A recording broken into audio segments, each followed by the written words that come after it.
And howdy rowdy, Cub Scouts. Hope you're doing okay. We are hitting the weekend, and we're finally ready to finish up our big D&D little thing, our little D&D project that we've been working on for like a few months at least, on and off, getting some maps going. Like I said, hope everyone's having a good weekend. This will be, I think, a shorter stream because the 5th floor, at least compared to the other floors that we've made, in this floor, we're gonna be focusing a little less on the map itself. The map, of course, will still be important. We're gonna be designing quite a few interesting, I think, environmental hazards. We're gonna definitely be introducing lair actions and how that kind of is demonstrated in this game. But we're gonna be focusing a little bit more on the actual design of the encounter, since our 5th floor is going to basically be our big boss fight. Imagine, if you can imagine having like a boss fight on every 5 floors or so on. This is like the first big boss of the sort of overall dungeon. And I don't think I described this in the I don't think I described this when I was doing the 4th floor as a map making stream, but from a design perspective, this is going to be serving 2 major purposes. One, it's going to act like a way to demonstrate all the rules that all the players have learned up to this point. So it includes combat, stealth, social dynamics, movement, all that kind of stuff, magic. And it is hey Tato, no bitches this stream. This is a very chill D&D map making stream, so I doubt that's going to be coming up. I wasn't planning on having any dogs to fight. We're going to be dealing with lizard folk this stream, so canonically no bitches on this stream. I'm sorry, you're gonna have to go somewhere else. I think Puppy Kenna might help. She is a cool shepherd dog streamer. You should check her out, but she's not streaming right now, so I don't know why I mentioned that.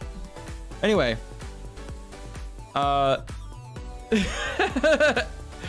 calm down, Tato, calm down. This ain't the right stream for that. We're off the variety hype. We're into the chill TTRPG. I'm seeing some fire in your eyes. We're gonna have to save it for when the boss actually shows up. Then we can pop all of our cooldowns, as they say. But where was I? Yes, we're also going to be giving everyone a chance to flaunt their new powers, because I didn't mention this on the 4th floor, but after the 4th floor, if we use the Milestone system, everyone who's playing the game, whatever your group is, would by this point be around level 2.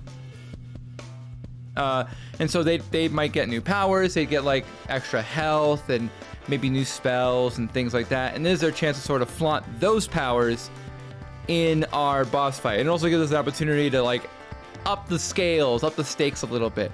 The enemies that they're going to fight here are going to be significantly tougher than what they faced in previous fights, but it's okay because they'll also be significantly more powerful. So that is what we're planning to do today, and the map making aspect of it is going to be a little bit light compared to the actual design of the encounter, because we're going to be making this boss from scratch. We're just going to make a boss.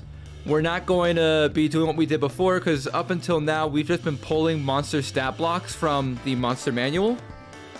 And in this example, I want to show everyone how you could go about making an actual boss, or making an actual enemy that you would fight from scratch, from abilities and stuff like that. There are rules on how to do it in the Dungeon Master's Guide. You can definitely follow those guidelines on how to create an enemy.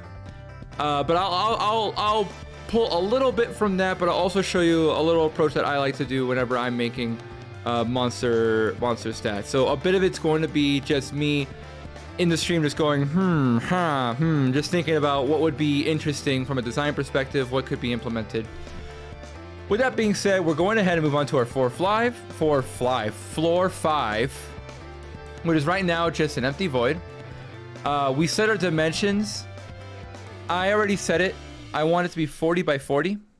And the reason why is because we're just going to make a generally big arena. And the arena itself is probably going to be around 25 by 25. Like a 25 square diameter as a circle. And look, coming in, but not a lot coming. Is it me? Is my mic working? Okay, no, my mic's definitely working. But yeah, we're gonna make a sort of gladiatorial arena to keep things simple for our first boss. And I have decided that in order to make movement meaningful, I want it to take 2 turns. If your average player character just dashed and just spent their whole turn running, I want it to take about 2 whole turns to go from one side of the arena to another. That's okay, Tato. If you are curious about any of the rules of D&D, you could ask. If you are not even sure where to start, there's definitely some quick start rules you could look up, or I have time lapses of the last 3 floors on my YouTube, which I think during those time lapses I narrate a little bit and I commentate, and I hope give a decent explanation of like the basics of D&D. I'm sure there's a lot of aspects of it that I don't cover adequately because, you know, it's hard to fit an entire explanation of Dungeons and Dragons into what is effectively like 20 minutes or so of speed map making of a time lapse.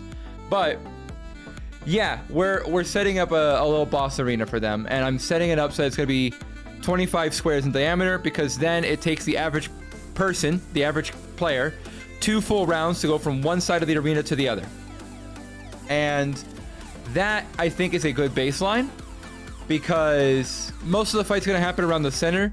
So that way, most of the time, a player will need to take 1 turn, maybe a little bit over a turn, to go from one major area to another, as opposed to going from like wall to wall.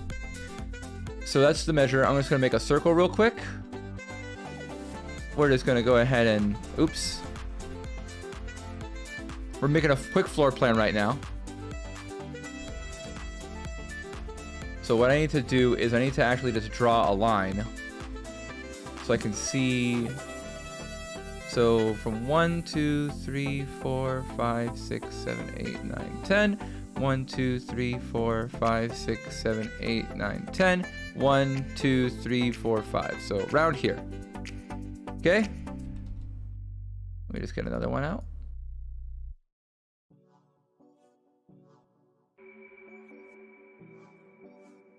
All right, give me the line. Give me the line. Give me the line. Give me the line. Give me the line. Thank you. All right. 1, 2, 3, 4, 5, 6, 7, 8, 9, 10. 1, 2. So this is 12 and a half. 1, 2, 3, 4, 5, 6, 7, 8, 9, 10, 11, 12. This is 12 and a half. So this should be around here. So something like this with our center. Now we have that, and we should be in the GM layer because we're making a floor plan. We'll put that in the GM layer. We'll draw a circle, which is gonna be around here. Right? Yeah, around here.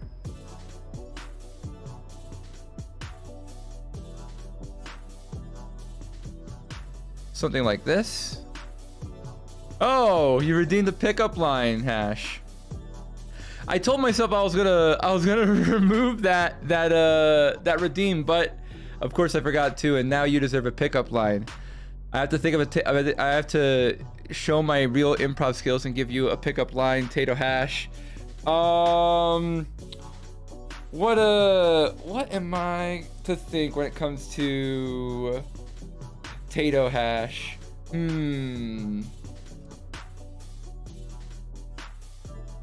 You were just curious? It's well, I don't know. Are you interested in a sweet pickup line, Tato? Because I got a pickup line for you. I just need to dig. I just need to dig into the depths of my dryad panda bear brain. Oh my gosh, it is. It's later than I usually stream, but it's still early in the morning for me. Hold on.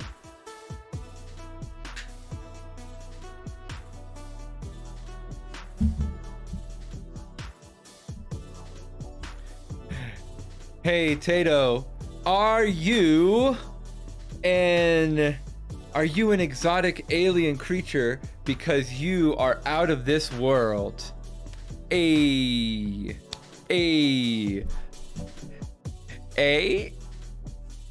we'll see if that worked out. Pickup lines to use on zombie. I'll you know what, that might be fun. It might be fun to see how zombie reacts to something like that. All right, we got our circle here. We're gonna set it around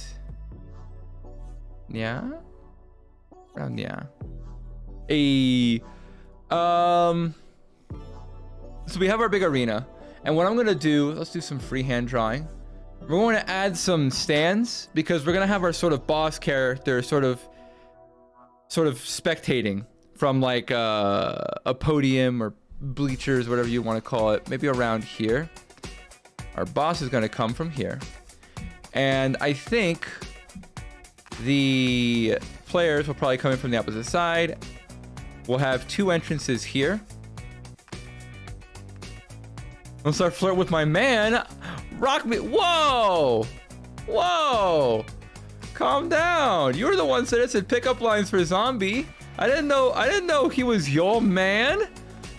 Slow your roll. All right, we could work together. Intimidation check successful. Why can't I move this? Bruh, let me move this line. Thank you. Man, look at that face. You're done. You don't even want to talk to me anymore. You're just like unfollowed and canceled, plus L, plus ratio, plus your maps aren't even that good. Plus hostile relationship. All right, so we'll have some entrances there. Let's go ahead and we'll have maybe just a little divot here, which funnels in a little deeper. And this is where the players are going to come in. They're coming down through a ladder, similar to, or you know, as inferred from our fourth floor. And then probably there is going to be a way to, yeah, let's go ahead and we're gonna make stairs that climb up so eventually the players can actually reach the podium. And then at the top, if we make something like here, somewhere at the top is going to be a pathway that leads to a stairway.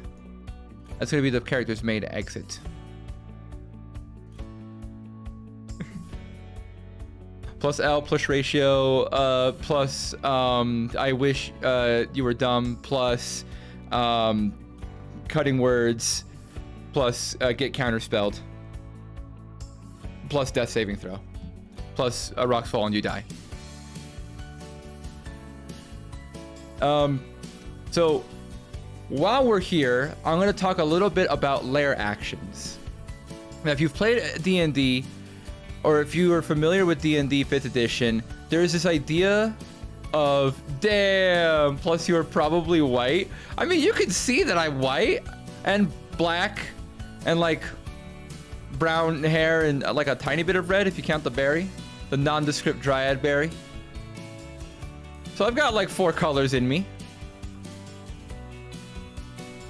But there's this concept in 5th edition that is referred to lovingly as quote-unquote the action economy, which sort of just says that, hey, even if you're not as strong as another character, even if you're much weaker than another character, if there's just more of you, like a lot more of you, then you'll win the fight. You just have more actions, you have more chances to attack, you have more chances to do damage, stuff like that.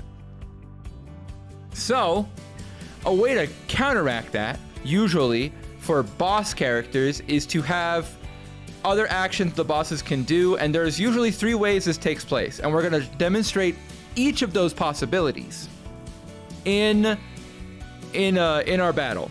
There are... Oh, you're heading out, Tato? All right, I'll catch you later, unless you're joking. No, you're not joking. All right, peace. But for anyone who's checking out the VOD, we're talking some D&D, and we're talking about the different ways that bosses sort of deal with what is normally, you know, the action economy. Because even a powerful boss, if they're dealing with like 4 or 5 player characters, is gonna get their like heads caved in after 2 rounds. Like, there's just too many actions, there's too many weapons swinging at them. So the first way that designers usually deal with it is with something called a lair action.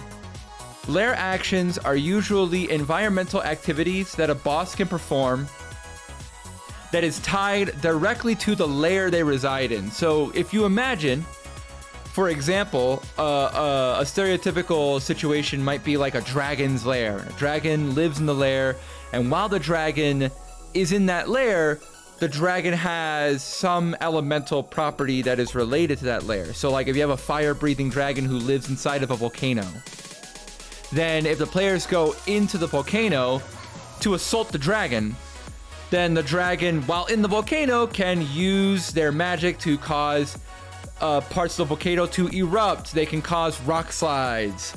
They can just make the place generally very hot, or they can, you know, spew magma from the walls or whatever. And those would act as certain actions that can affect enemies that live in that lair while the boss is in the lair. And it sort of represents the idea that this boss, while strong, is even stronger if you fight in their home territory. And so that's the first thing we're going to do when we're designing this. So we're designing a few lair actions that can take place inside this sort of gladiatorial arena. So you could imagine things like traps or cover and things that can be sort of introduced if someone were to engineer a gladiatorial arena. So if we can imagine that there is perhaps a bunch of flames, let's just say flames, that might be inlined along the walls. As an example, we might use this, we might not. But that could cause something like, you know, anyone who's within a certain distance of the wall might be forced to perform a dexterity saving throw or take fire damage. And it's like a trap that can be triggered. Or you can implement like saws that come from the ground, or swinging logs, or any manner of traps that is somewhat fitting to the lair, somewhat feasible to be implemented by the boss that you're dealing with, and represents an external threat beyond what the actual boss is doing. So we're planning something like that right now. I kind of like the flamethrower idea, so I'm going to use that. So what I'm going to do is I'm just going to draw another circle. I'm going to make this one red. And this is going to represent sort of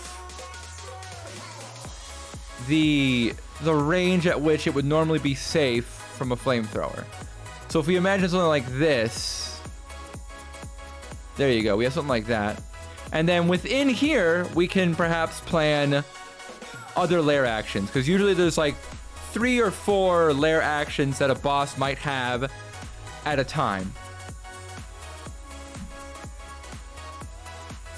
So we're gonna go ahead and design some ideas. One thing I want to implement for sure is something that integrates difficult terrain into the arena. And so what I think we're gonna do is we're gonna actually start, oh, excuse me, like I said, I'm really bad at sleep. We're gonna add some terrain in here. Let's add some walls and things you can duck over, things that give you cover for concealment, to implement things like stealth. Make sure that that's a feature that can be added into the boss fight that is feasible. So we're gonna add a big wall. If the players are gonna come in from here, I want them to have a straight line of sight to the boss. So nothing here should block. I'm just gonna put a line here. Nothing here should block line of sight to the boss. But each of these halves is fair game. So I'm going to add maybe a curved wall like this. We'll have something like that. It's kind of like the remains of what might have been a structure here. And then here there might be just some lines like this.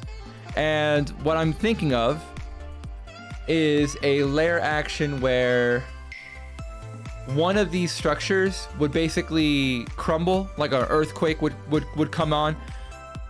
Structures would crumble, anyone nearby might take damage, and then the surrounding area becomes difficult terrain. So that's going to be, I think, our good second action. And I want to make sure that there are nothing here. There's nothing here. And what else?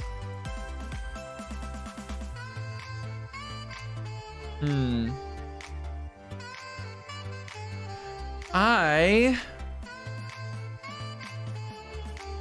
don't like the idea of using like a buzzsaw. I think it's like too stereotypical. So what we might do is have a 2-stage layer action, which again implements difficult terrain in some form. I kind of like the idea of using grease. Yeah, here's the idea.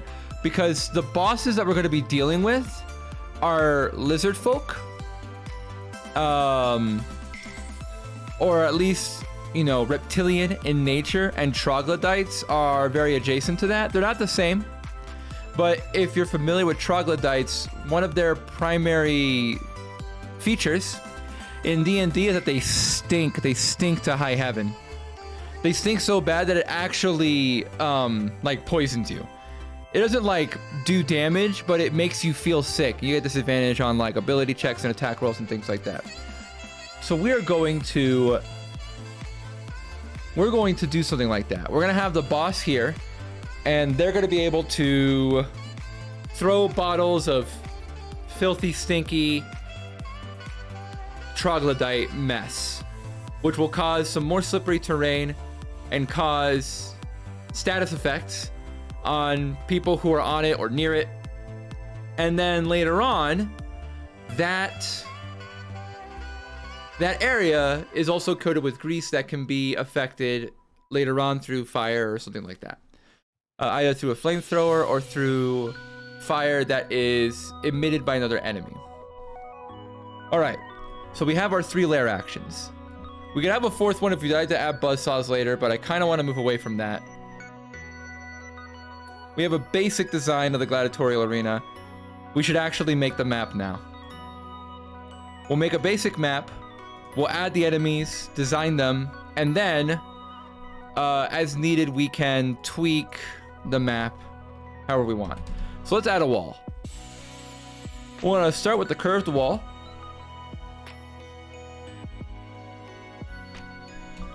And we're going to want something that's like very, very, very proper, very smooth. Because this is going to be like a proper structure, as opposed to sort of the ruins and haphazard mining that had been occurring in the earlier floors. So now what I gotta do is just find it. That's not it.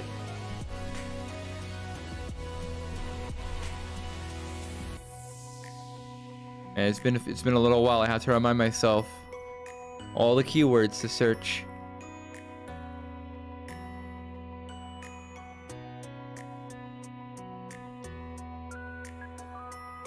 Okay, we got something. Gotta go ahead and filter my searches just a little bit. Starting the map is sort of usually the hardest part, just because you're trying to remember what groups you're looking through. And then, oh, there we go. Okay, we got benches, which will act well for our bleacher segments. So we're gonna go ahead and add that in.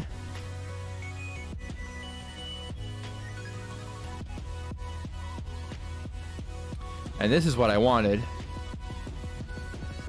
Oh, we should probably move away from GM layer. We're on the map layer now. And just to make sure this actually fits.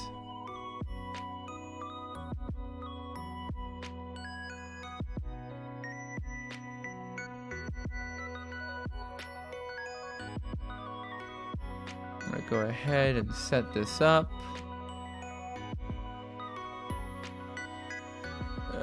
Like that. And this needs to be just a bit bigger. There you go. But that's like super thin. I'm hoping for something that's a little thinner than that.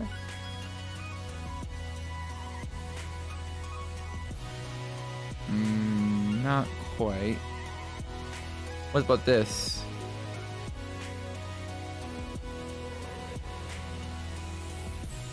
We're gonna go ahead and flip this around. We're gonna set this up with various different corners to see how they look.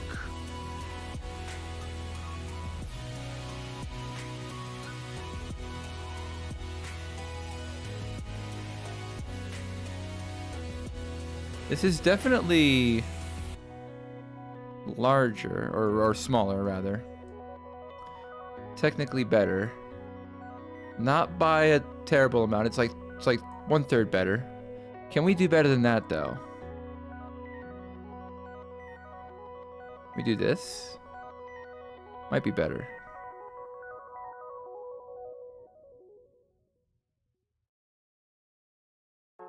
What we're looking for is a larger, what are these things called again? Let's grab this wall brick sandstone B corner.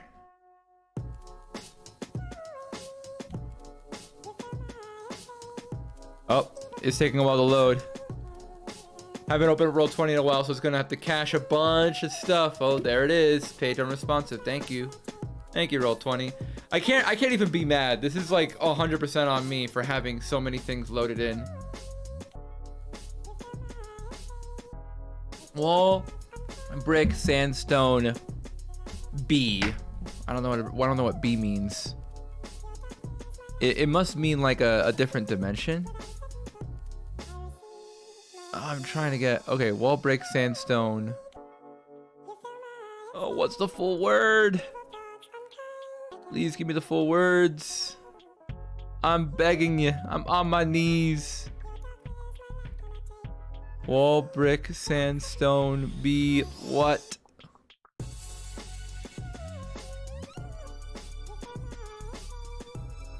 A. There's an A. Let's just look at what A says. Ooh, I really like this though. This one looks like it's very long. Kind of really like that. I'm gonna try this one too. Curb, stone, sandstone, B. Let me look that. Curb, stone, sand, stone.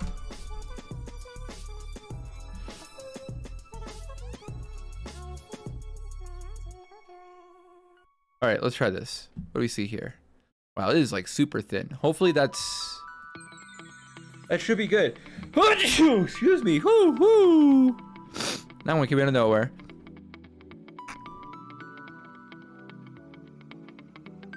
What about this one? Looks like it's basically the same. Yeah, okay. This one has to be the best one I've seen so far. Let's try this.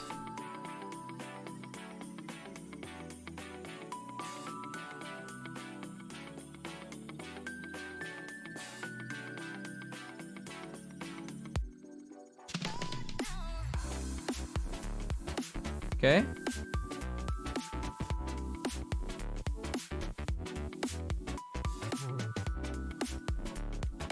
Yeah, I think it's about as good as we're gonna get. So let's just go ahead and make that.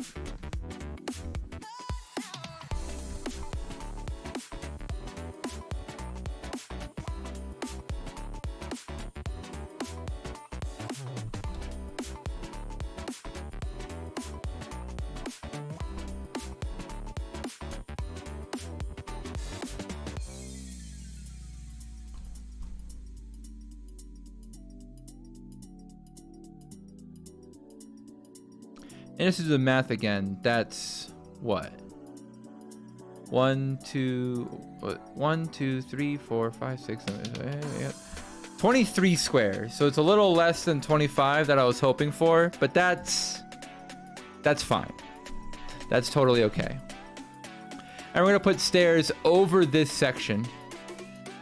And let's go ahead and add some small sandstone here. Uh-oh. Let's get this out of the way.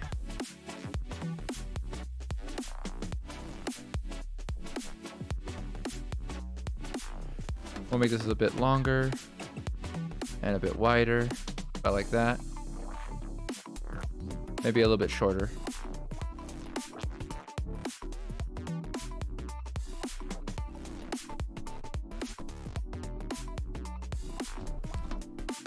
We're just gonna go ahead and make an appropriate curve here.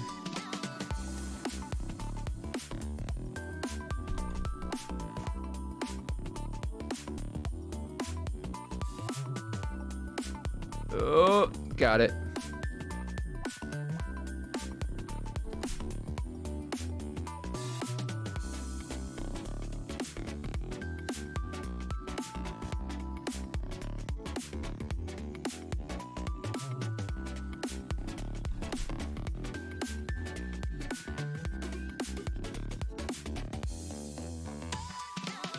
We'll make the other side now.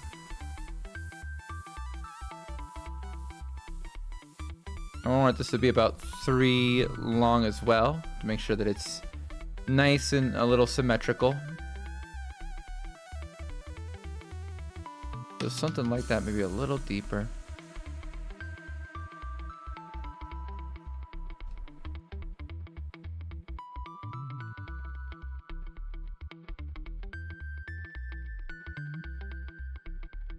There we go. Well enough. This could stand to be maybe a little bit more steep like that, which means that this could probably be also a little more steep. A little bit far back. There you go. All right. This can probably hit the front, so the curve feels a bit more natural. It feels a bit more even. All right, let's try to hit this, go to the back. So we can add these bleachers.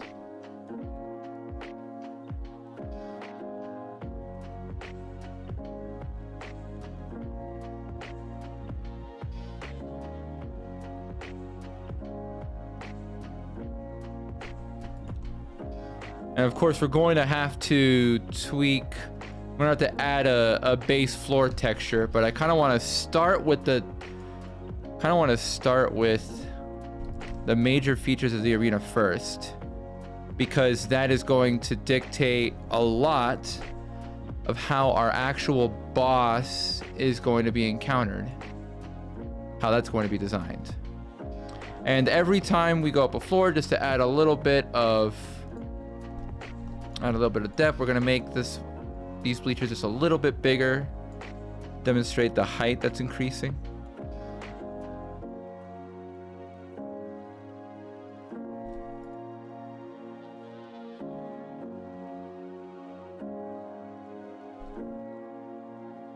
There we go. Yep, we're barely hitting that wall. We're gonna move this just a little bit.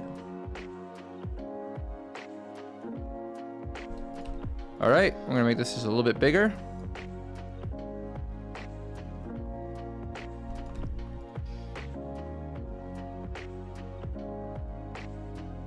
These things could stand to be a bit, yeah. This stuff can stand to be a little bit farther away. We're gonna make this just 3 straight bleachers. Maybe not straight bleachers, like this. Oh.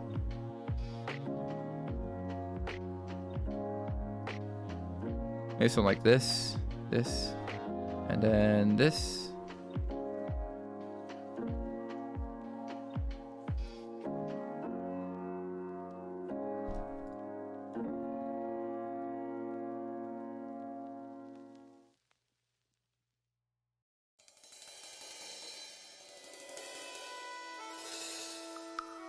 too close to this one.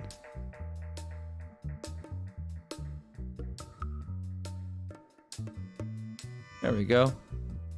I'm gonna have this one be a bit closer to the wall, since we're gonna probably replace that wall a little bit later. So something like this. Although I think maybe a bit sharper. This is the perfectionist side of me really coming out this stream. Although I will admit, the actual look of these bleachers is not particularly grandiose. This needs to be a bit closer like that. There you go. That kind of that looks like a feasible collection of bleachers that make like rising stalls.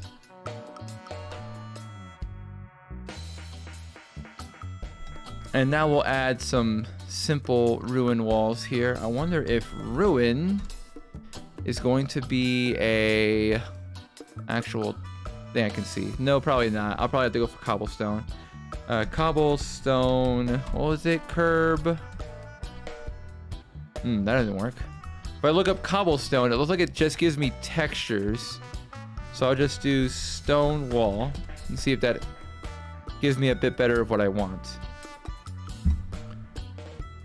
I want these to be separate colors because I like the idea that that this gladiatorial arena was built on top of these ruins, as opposed to making the ruins and the gladiator arena appear to be like a cohesive unit. I want them to be stylistically different. Okay. Oh, I want dark. Dark is a keyword I could probably use here. Stonewall dark.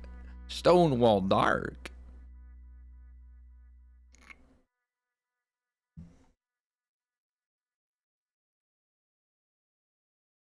Let's see. Alright, I see a lot of these, but a lot of options, but they all have wood inlines, and I don't want those. I want it to look like rubble that could easily fall apart.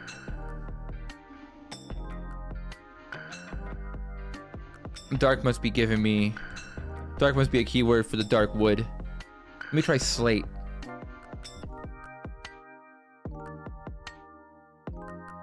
Hey, there we go. Okay, slate kind of works. Yeah, slate's kind of working.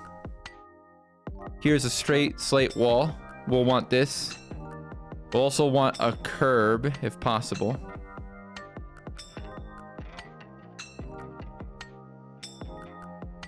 We'll have this cross here, which I think is good. We're looking at stone metal. Looking a bit too nice for me.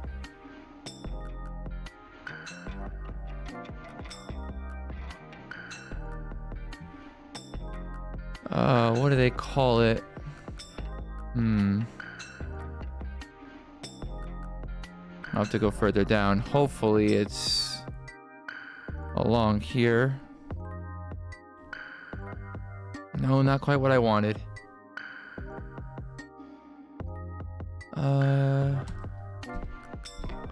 I look at curb, nothing. What about corner? Oh, I got corner.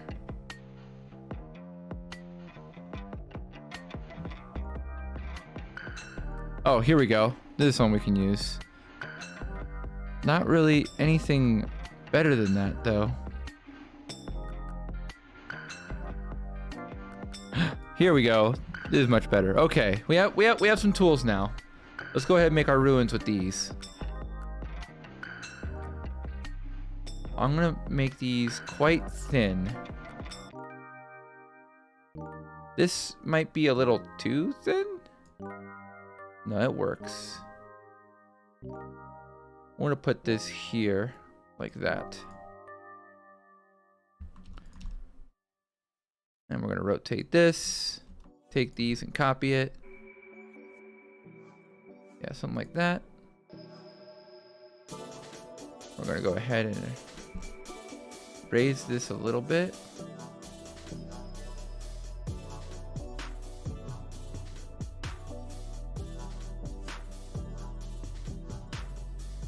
something like that.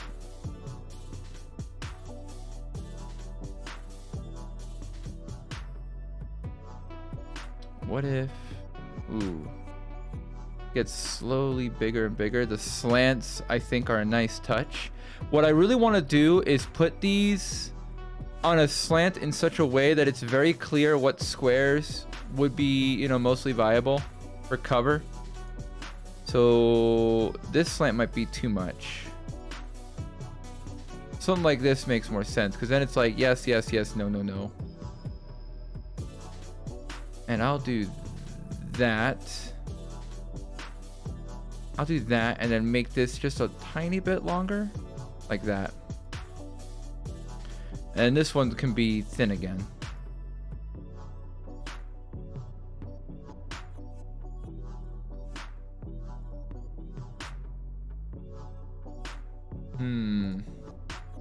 I want to put these a bit further apart.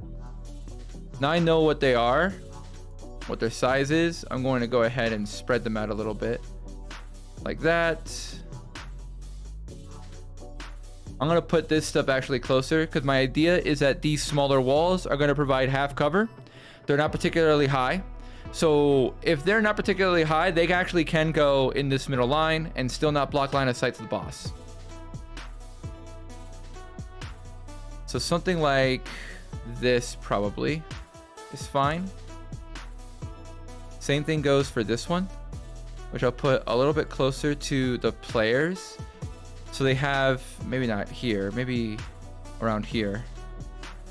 So they have a place they could hide immediately if they want to. Yeah, like that. Maybe closer to this. Yeah, something like this.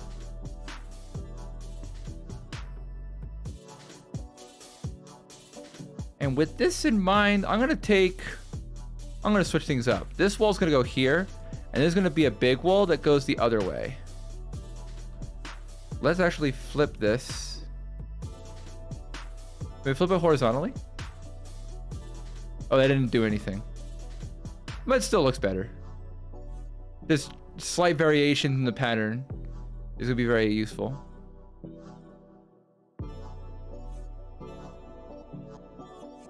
How about this?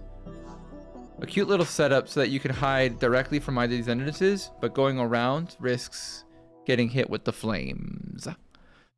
All right, there we go. Now let's go ahead and add this curve. This is a very, very, like, I kind of want to make this even smaller if possible.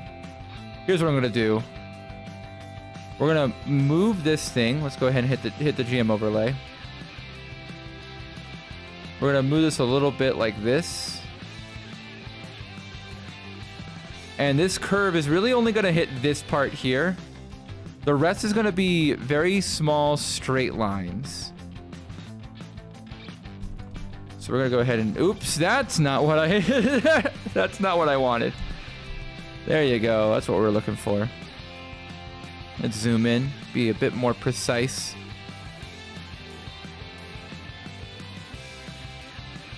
We hit this, make this a bit thicker, but then much shorter.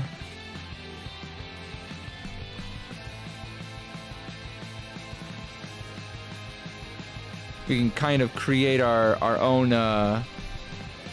curve the way that we like it.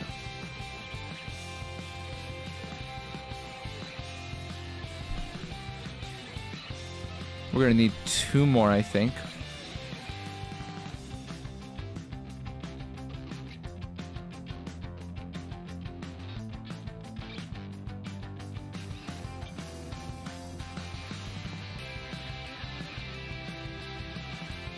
Can this be a bit longer? There you go. Yeah. Okay. We're just gonna make this a pretty straightforward diagonal. And then what I want are just, it's a really small bit. I just want a really small bit. There's gotta be a really small bit. Just a tiny, insignificant bit. It's, I don't want a corner anymore. Just give me stone wall slate.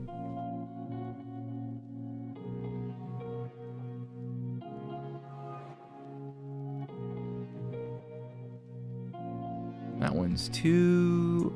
Oh, here's another corner. I don't want a corner. I want just a tiny nub. Just a nub. I just want the tip. Just the tip of the wall. I'm not getting it.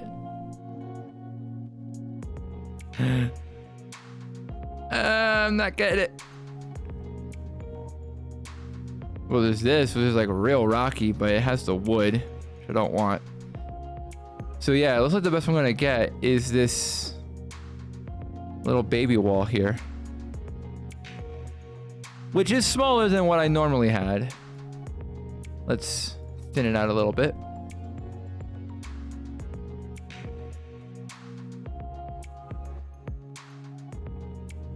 Stretch it.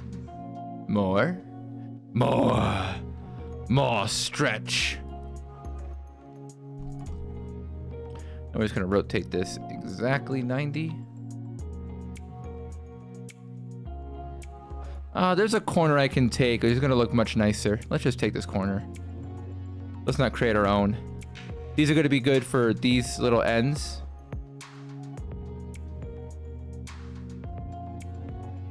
This will give us a corner proper. So like that, like that. This can be a bit larger. And then we'll end it here.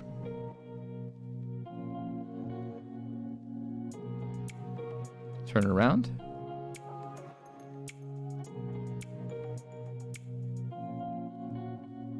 There we go. We have our ruins. And so what I'm going to do now is I'm going to go ahead and erase our GM overlays for these ruins. And instead, I'm going to draw over these ruins, these sort of collective sections of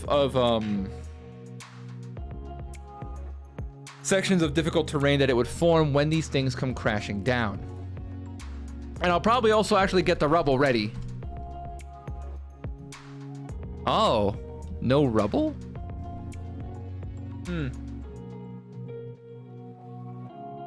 Then it must just be like pebbles or junk. Let's see if we can find something from pebbles. No, nothing on pebbles. What if I looked at gravel? What if I looked at pile? What if I googled pile? Well, I can get piles of dirt. Oh, rock pile. This is a grave rock pile, which is not quite what I was thinking, but it'll work for what we want. Let's make sure that the rocks match the color. Yeah, we'll do this. So let's remind ourselves. So these are going to be small, medium, and a large pile. This is going to be like a medium and large pile. So if we think about it, if this is a medium pile, we want it to be around maybe this big. Something like this.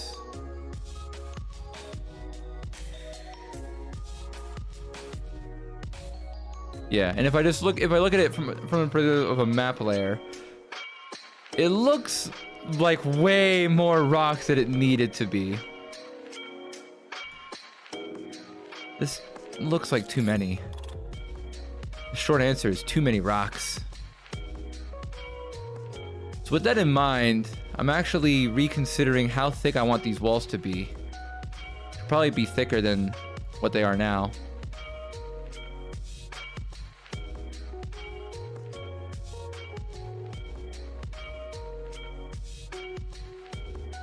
I'm gonna tweak these a little bit.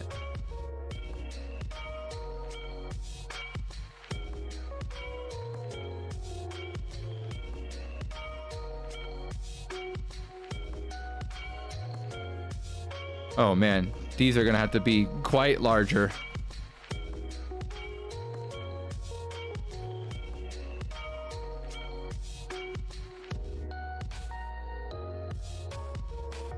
Oh, and they grow as a group. That's so good.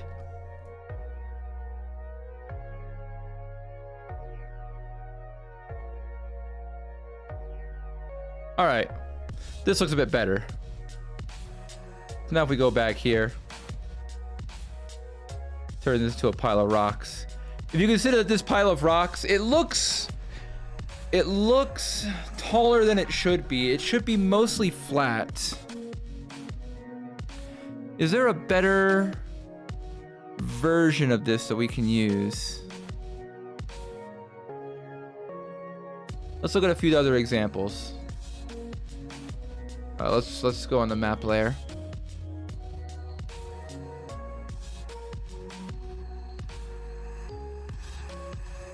This throw this in the map layer.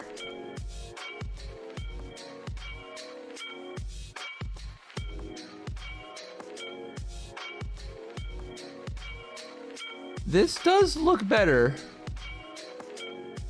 It feels like less height. So we're going to use this one instead. I think this one is going to be ultimately better for us. We'll take this. And again, do the conversion we had before.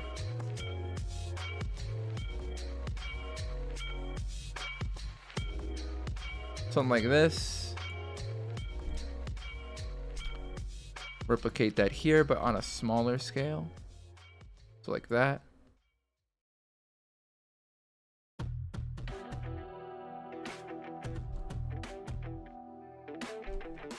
Again, smaller scale here. This is for sure the smallest scale. In fact, it's gonna be so small that I'm going to have it fall over on one specific side like this. Then this one's going to be much bigger. First off, let's get our angle just right. Then boom, big rocks.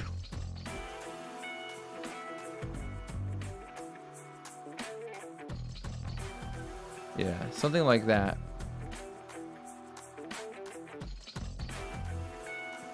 So you can see that as these things start to fall, we're going to be creating more and more difficult terrain as the fight goes on.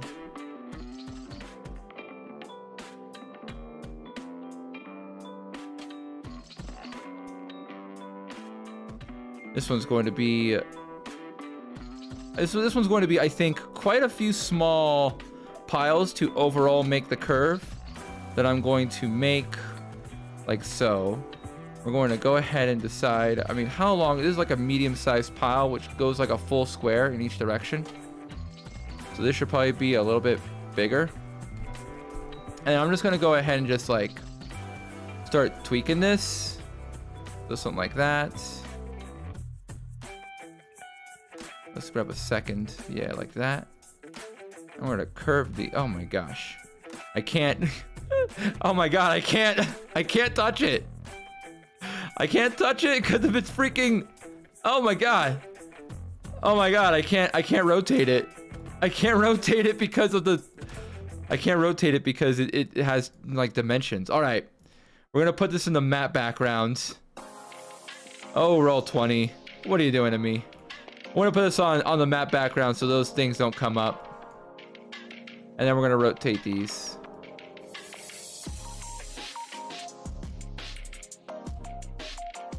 Yeah, like that.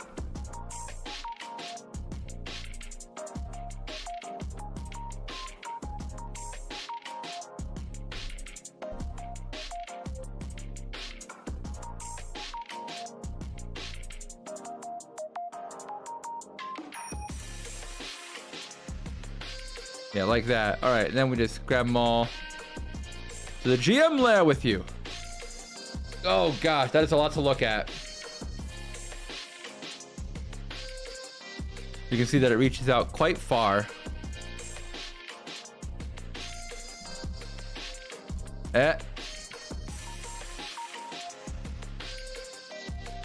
1, 2, 3, 4, 5.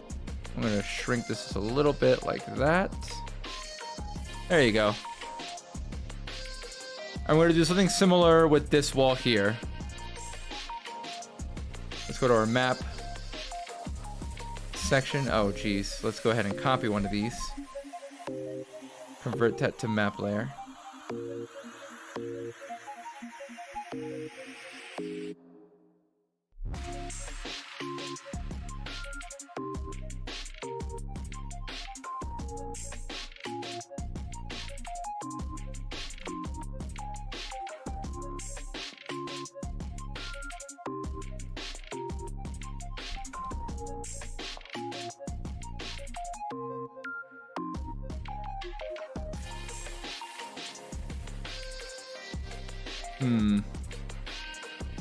Yeah, okay, this is fine. This is gonna be quite a sharp turn though. This should probably be sharper.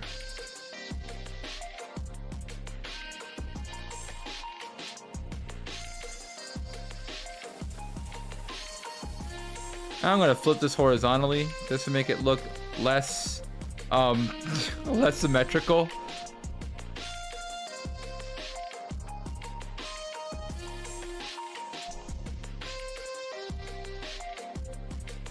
There you go.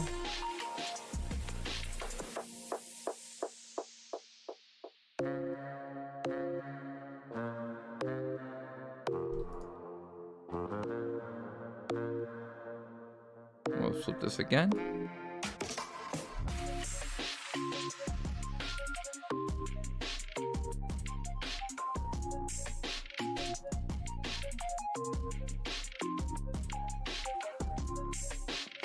And boom. And you know, also flip vertical just for fun. Boop. All right, now we can grab all these. Yep. And GM layer. All right, we have one more spot, which is gonna be this one. What I kind of just want to be like is just a big pile. Instead of having like a bunch of different piles to like accurately demonstrate this, I'm just gonna make a giant freaking pile. Just gonna make a giant pile. These things are like falling all over each other. So we're gonna do this and just, yeah, just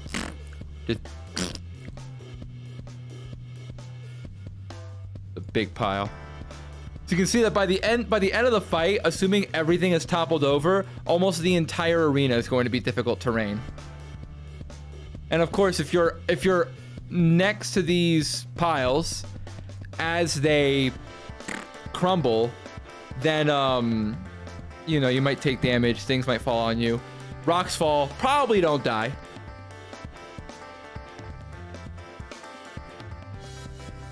All right. Let's make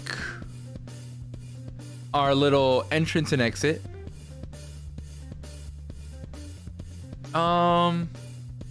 Yeah, I know what I'm gonna do here.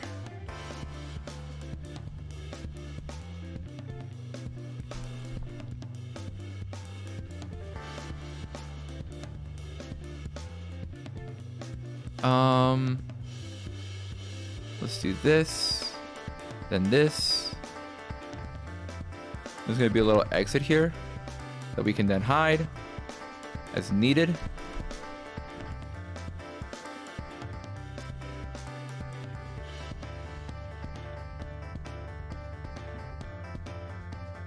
Like so. And then this is gonna curve out.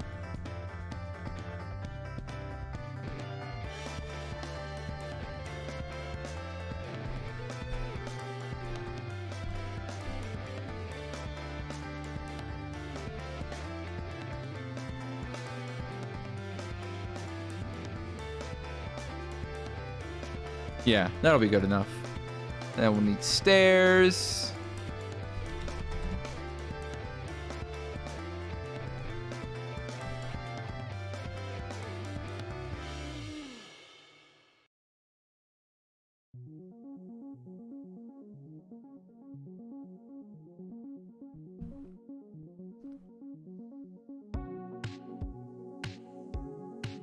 Hello? Stairs taking a while to load. There we go. Do we have nice yellow looking stairs? Yeah, we do. Yeah, we do. Hell yeah, we do. We'll take this.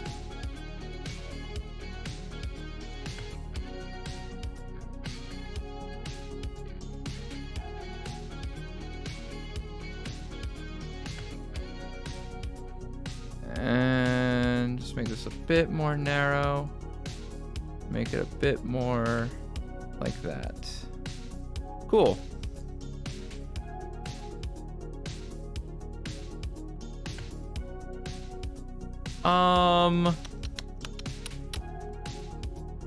Okay. I'm probably gonna regret not putting the floors in now, but I'm all in at this point. So let's just go ahead and get this in. We're gonna need a ladder.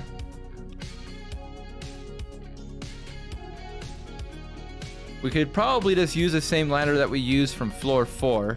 So while that's loading, I'm gonna try to just see if I can do that really quickly.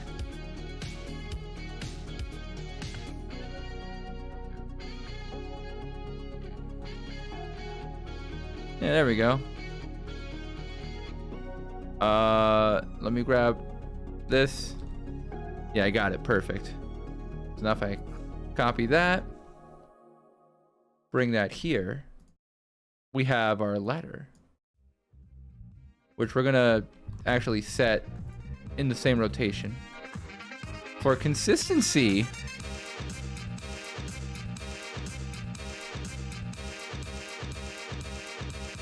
Okay, I'm gonna double check the walls that were being used here. So I think it's just normal. Yeah, it's just it's gray walls here. I'm actually going to go ahead and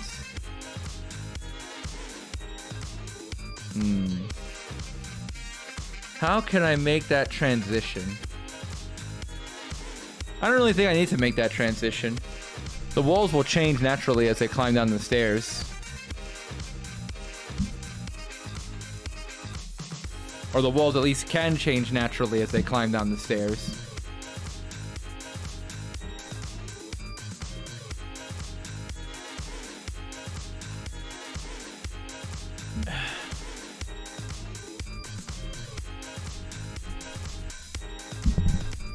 I'm gonna see if I can find a sort of brown looking cave wall that we can use that is rough around this edge. Or if all the cave walls are going to be dark and gray. Oh, there's brown river banks, which is interesting, but not what I was hoping for.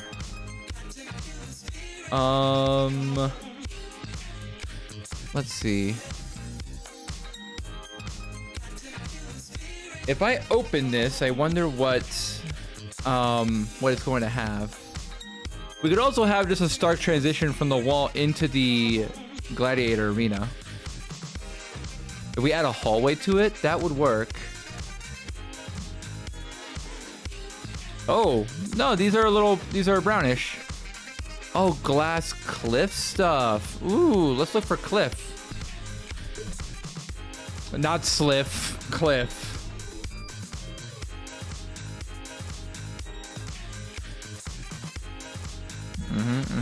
Those are ridges. Yeah, I kind of like these. All right, let's just pull a few of these and see what we can use.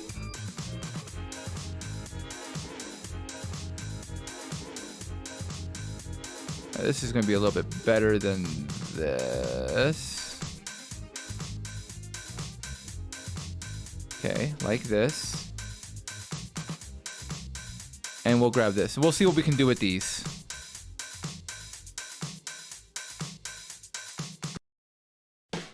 Okay, we have an inner corner here, which we can use for this section.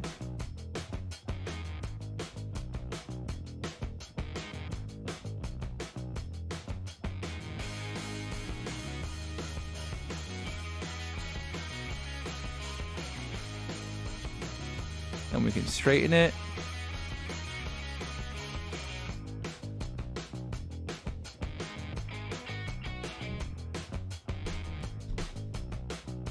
I'm gonna do another inside corner.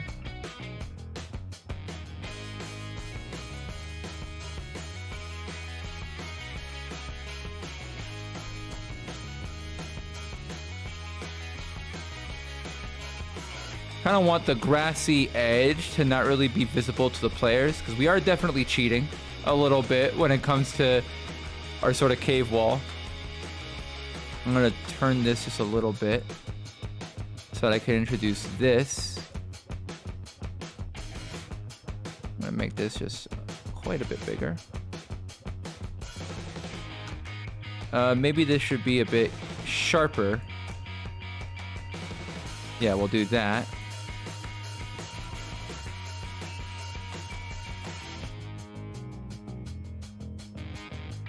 Yeah, there we go. One more outside corner.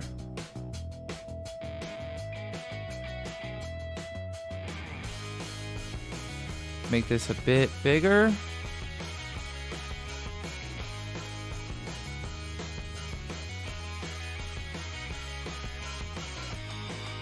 And can we finally use this? Oh, yes, we can.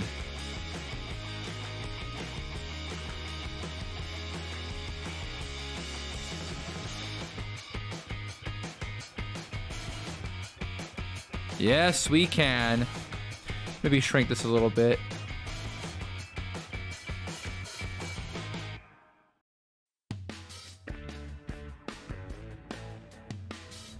Shrink it a bit more.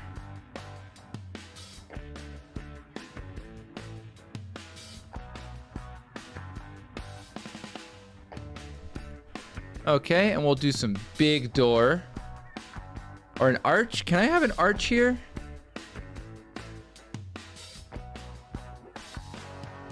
These are archer targets. Not quite the not the archway that I was thinking of. What about columns? Nope. Or just look a big door. Nope, that didn't work. I thought it might.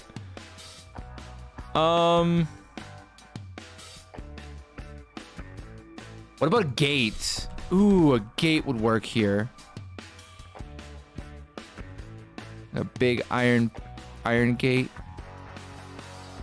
No. What if I look up iron?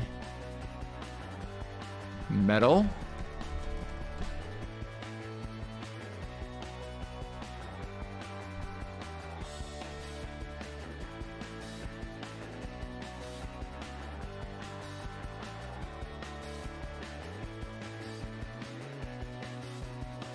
Metal's taking quite a while to look up.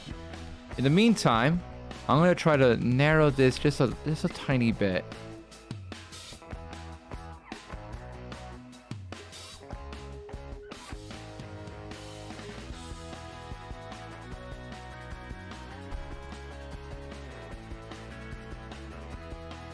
Can I? Huh? Is it not copying? It might be stalling for a second. Yeah, I'm definitely pasting these. They're just gonna show up later. All right, telescopes, strong boxes, weapon racks.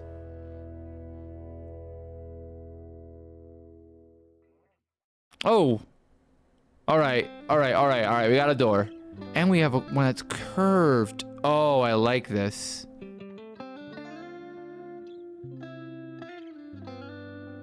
All right, I like this. Uh-oh. This thing's taking a while to load all the things that I'm putting in. We're gonna go ahead and refresh this and see if that fixes anything.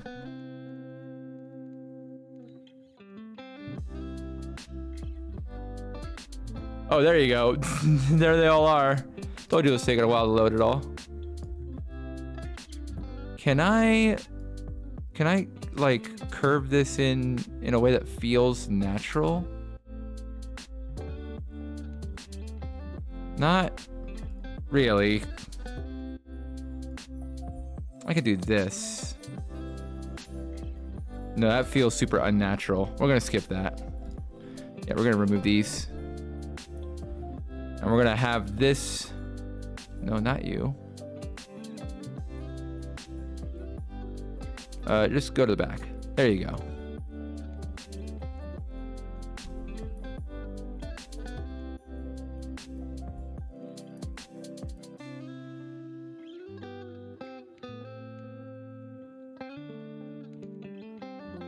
Let's make this.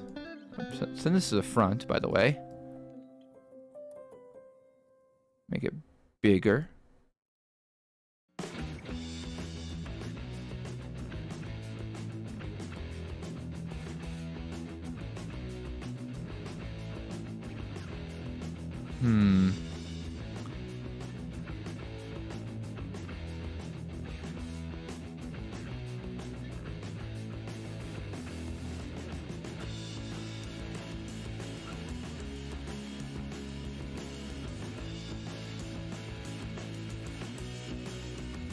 Kind of trying to hide where this thing fails. Maybe this thing should curve a little bit more and then be hidden by this thing. Yeah, that's probably better, actually. Wait, no, this should go to the back. This goes to the back. This goes to the back. This goes to the back. Like that. Wait, Alright, let's grab this. To the front with you. There we go. Okay.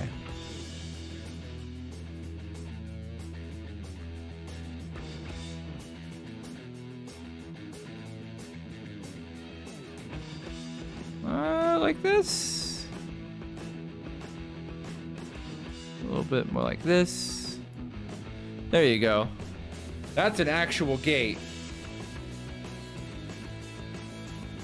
And then when they transition, it'll be pretty stark. Going from this weird cave thing to proper arena.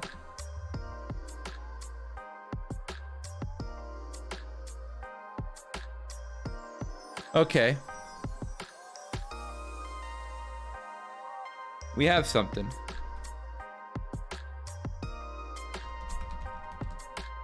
What if I look for fire? Fire. There's gotta be fire, right? There's gotta be fire. Fireplaces, fire pokers, fireplace screens. What about actual fire? What about actual fire? Oh, a pyre and a campfire. Thank you. There's no fire effect? What? Oh my god, there's no fire effect. All right. We're gonna have cannons. We're gonna line up cannons on the wall. What the? I know there are cannons. I saw cannons. Did I misspelled cannon. Oops. I misspelled cannon. All right, we're gonna take these. We're gonna make them very small, and we're gonna line them all around the walls. Before we do that, let's actually get our floors in. Let's actually get our floors in, because we've been taking way too long to get our floors in. We're just gonna put dirt on the dirt in the arena. Yep, just piles of dirt. Not square tiles. I just want like an actual dirt square. I just want actual dirt squares, my dude.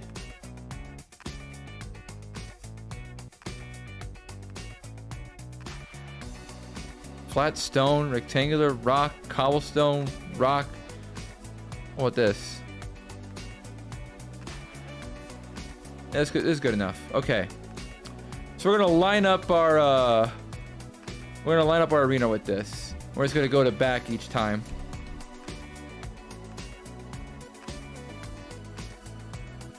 Uh-oh. I'm gonna have to refresh every time.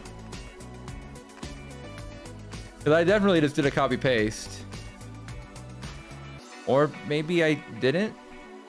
Maybe I'm just a fool. Oh, geez. All right. There you go. We're gonna go ahead and layer up all of our things. I'm not gonna worry about overlapping here because we're gonna overlap this with our own stuff, with our own tiles later. I'm gonna do that. That. Now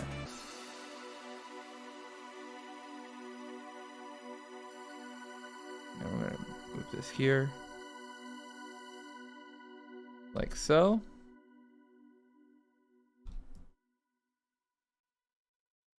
Okay. We're just gonna go ahead and just stretch this just a little bit. There we go. Now everything goes back. To back. To back. Tobacco. Nicotine. Go back. Go back. Go back. Go back. Go back. Go back. Go back. Go back. Go back. Go back. There we go. All right. We have our dirt pile. Now for our bleachers section, I want something a bit more stable. We're gonna do some sand. Do I want sand? Yeah, I think we want sand. I want something sandy, at least.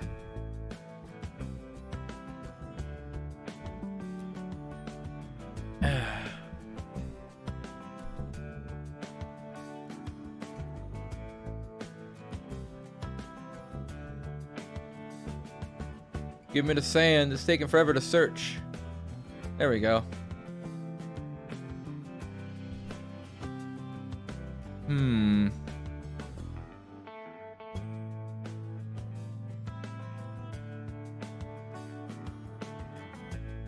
Looking for an actual texture and not like things made of sandstone. Not walls. Not walls.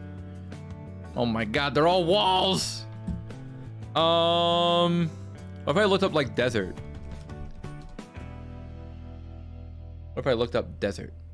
Nope, those are just guards. Desert guard corpse. Not quite what I was looking for. Slightly macabre.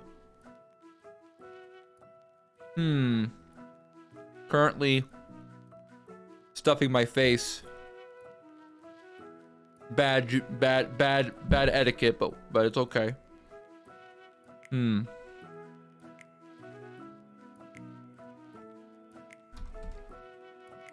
What if I just did something that's a bit darkened, like soot or ash?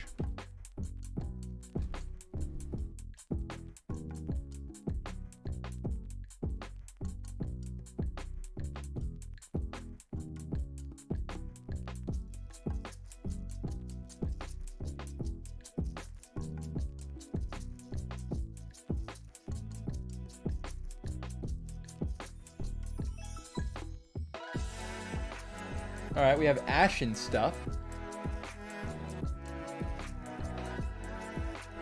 Not really anything that's good for textures. You know what?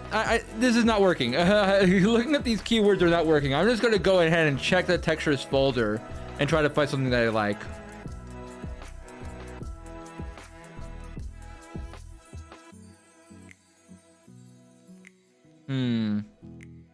Metal. Don't really like that. Herringbone. Oh, it's like brick. I don't like that either. A grate? They're pretty transparent though. Not quite what I wanted. Alright, stone square tiles might be the only thing that's gonna save me here. So I'm a bit vague. Just wish they weren't blatantly square tiles.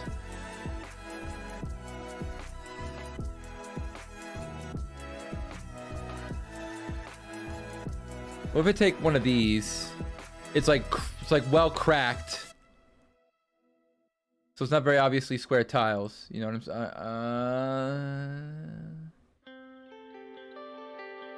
saying? They're kind of noticeably square. If I get the right dimensions, it's not noticeable. Sure, let's do that.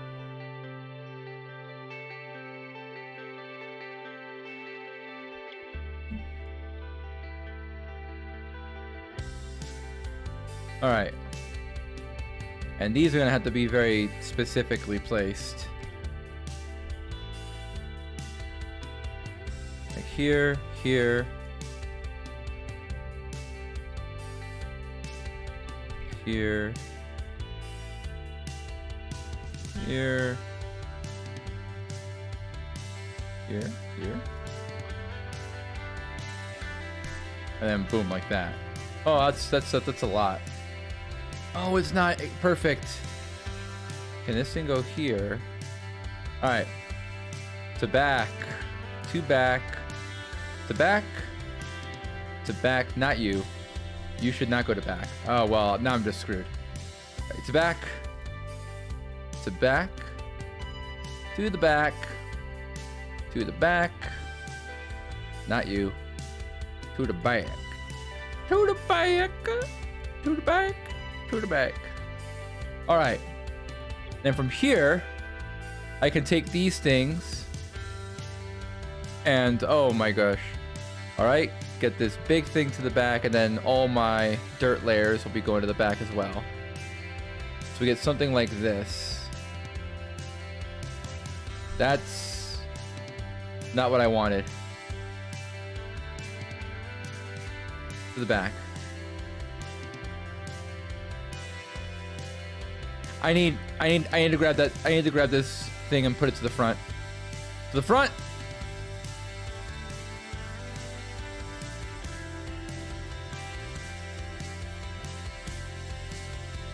There we go. Okay. Oh, we almost had it, but there's this tile. I kind of just want to like put here. Will that work? No, it will not work. So obviously this needs to go here. One more for the road to the back. And then this thing needs to go to the back. Perfect. So now I can take this, move it all the way here. And it's... Wait, what? What? Go down.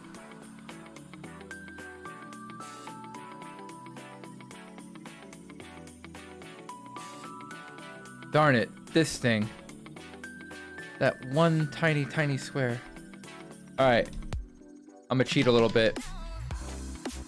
Just make a tiny thing that's just gonna go and fit right in here.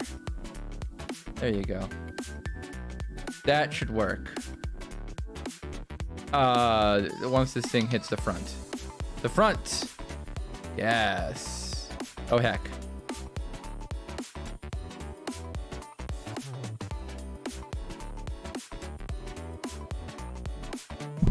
Oh, whoops. Just slapped the crap out of my microphone there. I was quite focused. All right. We're almost done with this section. Send this to the back and oops. Put that all the way over here. Done.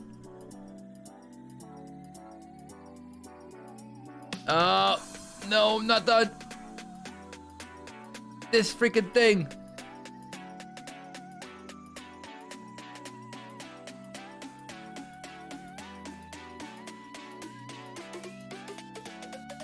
Dang it.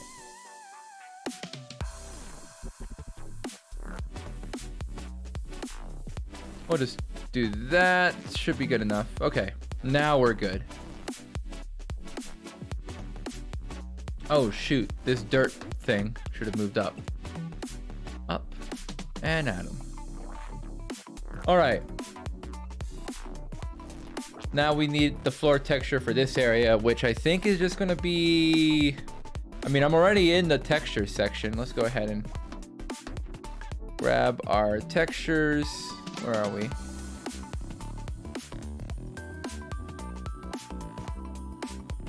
What about stone floors? Yeah. We can do some sort of stone.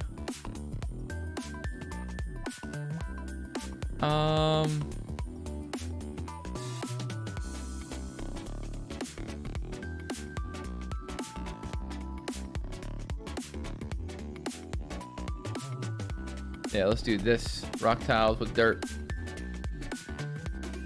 There's a slight deviation. Can I get one that's like more?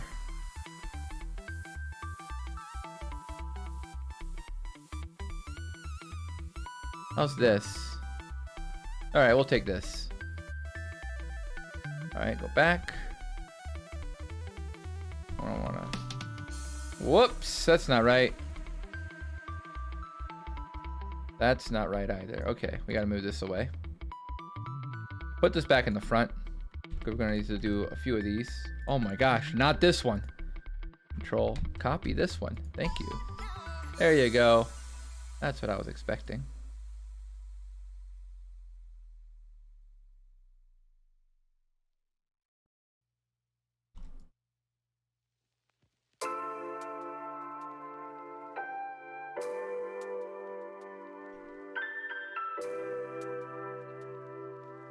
Let's stretch these a little bit, actually.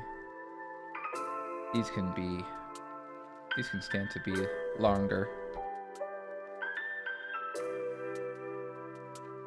I'm gonna blow up my RAM if I'm putting them this small. 5x5 is fine.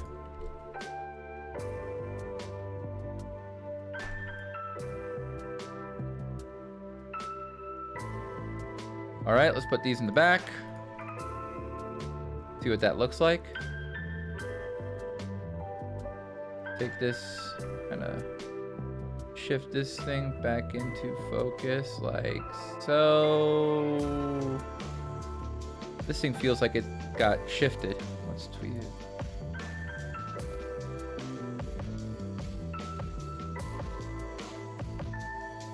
Okay.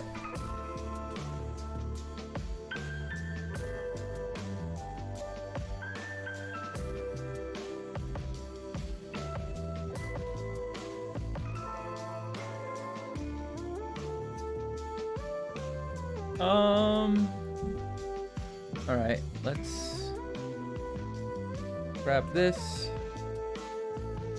put this like that. Oh yeah, it should be bigger, huh? Like that, and like that.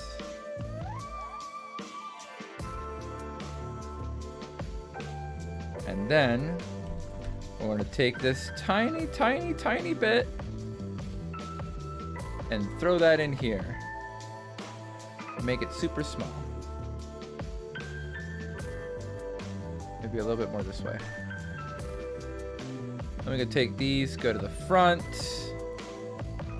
Take this thing, go to the front. Take this thing, go to the front. And there's this next thing which must go to the front. Perfect. And then this thing has to go to the front again, actually. All right. Then to the front with you. Perfect. Now we can take this boy. Not that boy. Wow.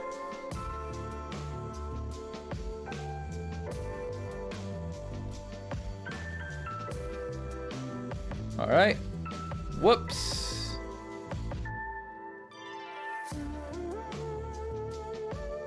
Oh, this thing.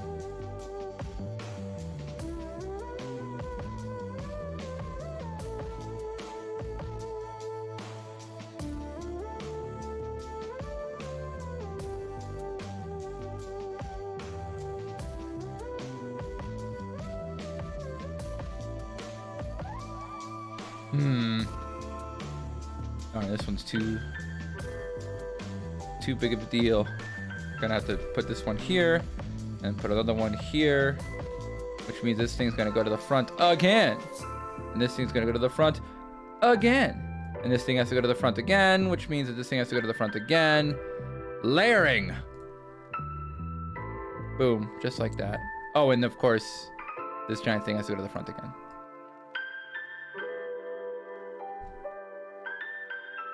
Oh, no. Then this thing has to go to the front again. Okay. There you go. That's the way the layer should be made. Yes. Just like that. All right. We have our little ground things. Oh, shoot. Somewhere buried in here is the ladder. Let's find the let's find that ladder. Cut that. I'm just going to go ahead and delete it. Oh, wait, there you go. I'm so smart.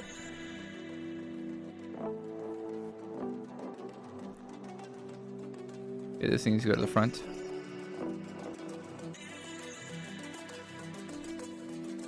Hell yeah. Oh, I'm intelligent.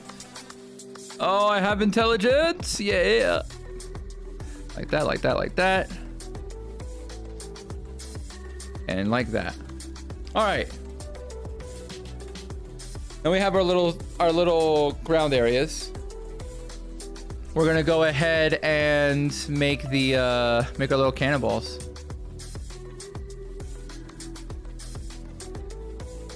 We're gonna make these pretty small, something like this, and we're just gonna line them up like crazy.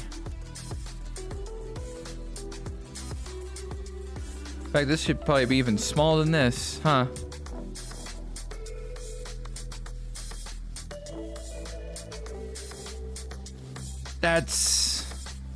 That feels accurate to what it should be, but that's gonna be very, very difficult to set up. That's just a lot of moving parts. That's a lot of moving parts. That's a stretch goal. That's a stretch goal. If we can't manage to get anything else. How did this become missing? What? Are you seeing this?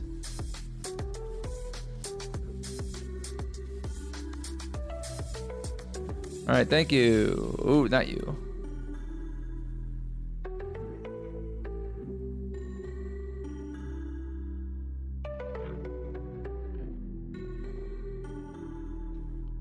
Wait a second. Wait a second. Oh. This area just stopped being a thing. To back. There you go. Now you can see the rest of that stuff that we weren't able to see before for some reason. Are the rest of the walls good? Yeah, the rest of the walls look fine. Yeah, the rest of the walls look fine. Okay, that was the only one that was a problem. All right. We have our segments here. I'm gonna take a quick break, and then we're gonna actually design our monsters, all right? We're gonna design our big baddies. So I'll catch you in a few minutes. Bye-bye.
Okay, okay.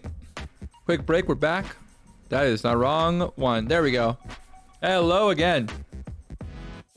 We, in the meantime, have added the little tokens we're gonna be using for our boss fight. We got 5 of them. We got, oh, I'm gonna make this guy smaller, actually. We got our big boss man right here. We have 4 minions that we're gonna be dealing with. We're gonna have this tiny, tiny baby lizard folk who sort of acts like comedic relief and also might be a good segue into the sort of socializing diplomacy aspect that we want to test for our boss fight. And then we have like the actual goons that you'll be fighting along here. So the way that we want to design this boss fight, and I'm going to go ahead and write it down here so we don't forget. Let's add some text. We're in the let's go to the GM tab. I'm gonna write it here. So boss fight, there's gonna be 3 waves. First wave is the sort of like cowardly joke character, relatively weak, easy to defeat, doesn't want to fight, gives players a chance to see how lair actions work, can be converted with good RP. And what exactly that means is going to be dependent on perhaps your group and perhaps the specific kind of tests that you want to give your group. Okay, second wave, actual minions. Standard, you know, kind of standard encounter. 3 types of peeps. You know, bulky, sneaky, and magic. And the third wave is the actual boss. Actual boss demonstrates legendary actions, which is a certain type of action that we haven't covered, but it's basically extra actions that a boss character can take beyond their normal actions for a turn. It basically allows them to act and do things like attacks and stuff even when, you know, it's not their turn. It's almost like a reaction, but not exactly. So that's our idea. And we're gonna go ahead and implement those characters. So we're gonna have to consider that our team is going to be level 2 at this point. So how do we want to handle a joke character? Well, we want them to be not damaging, and we want them to be... we want them to last long enough that players might have the idea to talk to them, and players won't like just raffle stomp the weak guy in the first round. Because if you go for the first round, you don't really get to see the lair actions at work. So we're gonna make this guy kind of defensive, but not at all offensive. So we're just gonna set up, and here's what I'm gonna do actually. We're gonna go ahead and go to an existing monster that we have, just like any of the merfolk will do. We're gonna go ahead and copy their stats, and we're just gonna go line by line and demonstrate how that gets changed in order to fit a different creature. All right, so not merfolk, absolutely not. We're doing, I'm gonna call it lizard folk coward. And this is gonna be small. It's small because you can see that he takes up less than 1 full square. Small humanoid lizard folk. He's neutral. And because he's small, and let's say quick and cowardly, we're gonna give him a bit more armor class than normal. We're gonna give him 14 armor class. We're gonna give him, instead of 11 hit points, we're gonna give him 21 hit points. So he can take more than one hit. It'll be very difficult for a player to actually do 21 points of damage unless they like burn a really powerful spell or they crit or do something like that. All right, their speed is, his speed is going to be 25 feet. He has no swim speed. All right, let's look at his stats. So let's go ahead and just chunk his strength down, -2. And we'll make him very fast. So with an armor class of 14, he's probably gonna have something like 15 dexterity. So it has an armor class of 10, +2 for his dexterity, +1 because he's wearing some armor, and then maybe +1 because he's small. We could also give him natural armor, but I'm not going to do that because I want to give him some armor, some actual armor to wear. Constitution is 12. Maybe his wisdom's a little low, but not -9. That's too low. That's way too low. You'd be dead. You'd be dead if you had -9 wisdom. -1. And yeah, let's say his charisma. Let's say his low charisma. His intelligence is maybe a little smart. I'm gonna make him a smart guy because the advantage that I want to give the players, if they manage to actually successfully convert him, is that he knows about the lair. He knows about the traps. He knows about the things that the boss can do. And so while he's around, he can give people advantages to saving throws related to those traps. Sort of the idea behind it is that he's the one who built the traps that are going to be on display here. All right, his skills, his perception is going to be worse than that. His perception should be, actually, I don't think he has any particular skills in perception. We're going to give him extra stealth, which will put him at +4. And let's see, what else? Did we write it down his saving throws? No, not yet. And his hit points here should probably be like 3d8 +2 instead.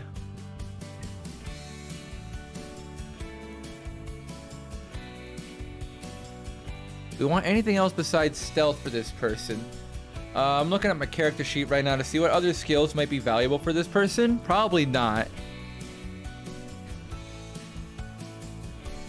His passive perception is going to be 9. And his languages is not Aquan. What language do lizard folk speak? Let's look that up. Lizard folk 5e. When in doubt, Google is your friend. All right, here we go. Draconic, of course. Yeah, Draconic makes sense. So Draconic. Okay, yeah, his challenge is going to be really weak. I'm going to put him a little higher. So he'll be, what, 50, I think? Yeah, this bonus is +2. Let's see what racial bonuses lizard folk get based on the player guide.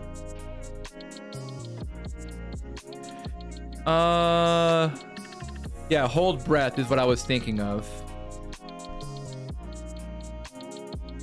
Something like this. Hold breath. You can hold your breath for up to 15 minutes at a time. Does that matter for this fight? No, there's no water here. This is probably not going to matter, but that's a thing. Actions. Spear. Yes, he has a spear. And instead of a +2 to hit, it's going to be +0 to hit. +0 to hit, reach 5 feet or range 20 to 60. Target, it's 3 or d8. Yeah, that works. And then, aside from that, we're gonna give him some darts. Dart. A ranged weapon attack, which actually is fairly good to hit. What's the range on a dart? Let's look it up. Range. 20 to 60, it's just like a spear. Cool. So he has no reach.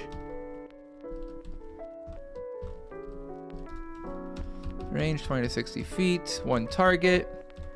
And this should be, I think 5. D4 plus 2, piercing damage. Like that. And we're going to give him some more actions.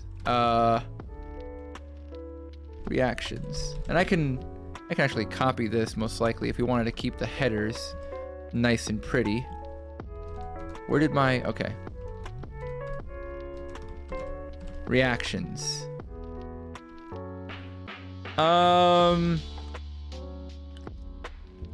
do I want to call this? Let's call this, Savvy Gladiator. Or, let's say Savvy Trapper. When a lair action occurs, spend the reaction to give self or ally within 60 feet that you can see advantage on any relevant saving throw. There is a better way to phrase it, but right now we're just getting the basics down for this character. We're gonna keep this simple and add this here, and also I think I'll do slippery.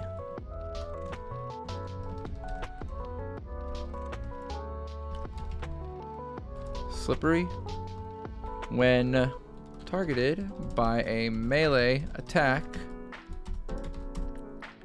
may spend a reaction to move half your speed, round it up, so that's 15 feet because his speed is what is it, 25?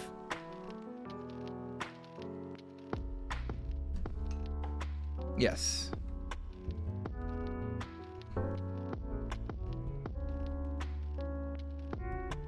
And then we'll add a special ability here. Special abilities.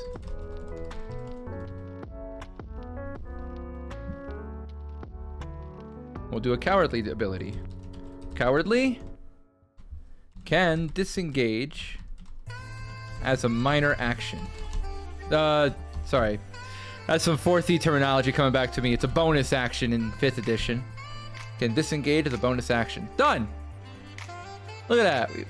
We made a boss character. Pretty straightforward stuff. We looked at their stats, hit points and speed and stuff. We saw the actions they could take, any abilities we wanted to give them, and we're done. Pretty simple monster we homebrewed. Now that I'm thinking about it, I actually don't want to give him a spear. I think he just has darts. Instead, I'm going to force him to use his claws instead, because wizard folk have claws. How do lizard folk use their claws? Oh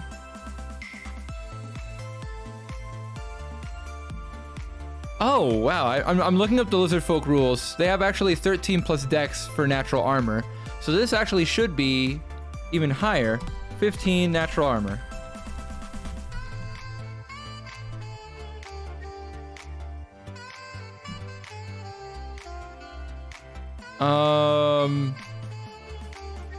Yes. And then, is it claw? Oh, it's jaws. It's a bite. Okay. A bite, which is a melee attack, which has a +0 to hit, reach 5 feet. It does not have a range. You cannot throw your teeth at someone. Okay, 1 target, and if it hits, it should be, yeah, piercing damage, yeah. Yep, everything else here is fine, except for you cannot bite someone two-handed.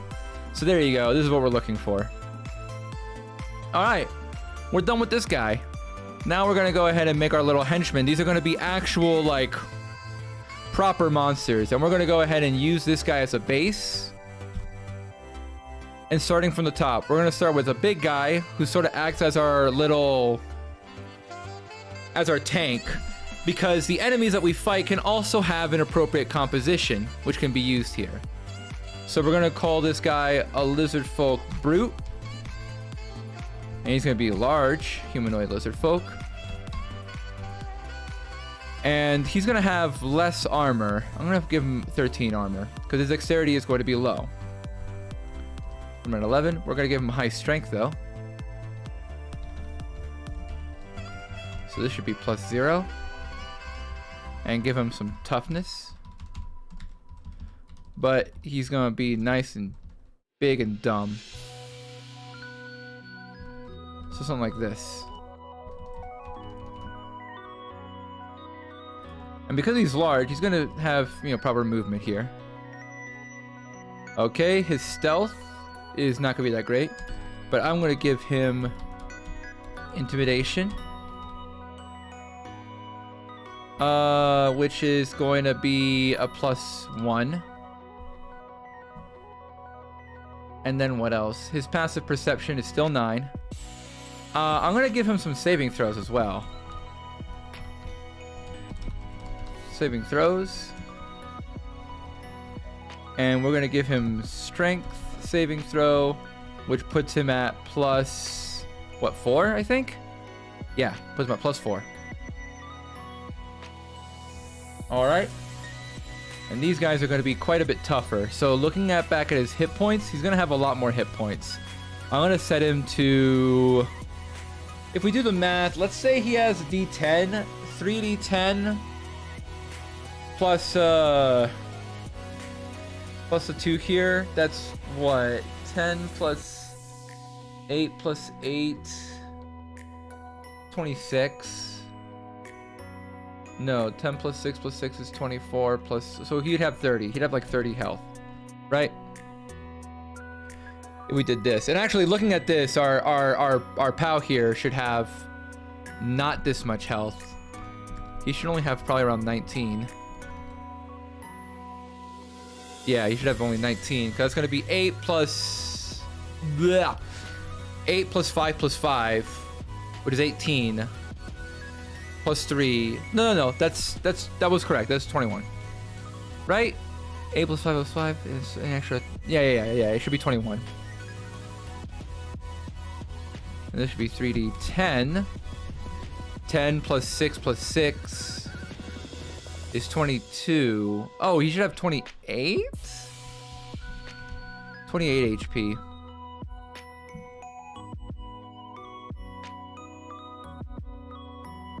If we do the average, right? Because it's going to be 12 plus... Yeah. He'll have 28 HP. He keeps his hold breath. He's a bit more challenging. So he's 1/2 at 100. And instead of a bite, which, I mean, everyone has... He's going to have a bite, so that's fine. +4 to hit.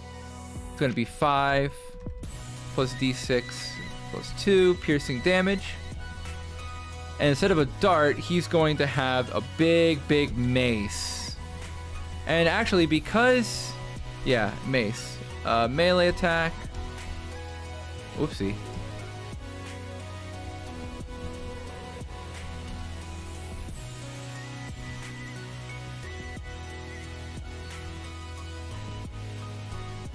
This is going to be another melee attack. Melee weapon attack, +4 to hit. And it's going to be a bit higher range. Reach 10 feet. 1 target. And what does a mace do? I think a mace does D8. So it's going to be an extra like 4 damage. It should be 7, right? Because it's going to be 1d8 plus 2 bludgeoning damage.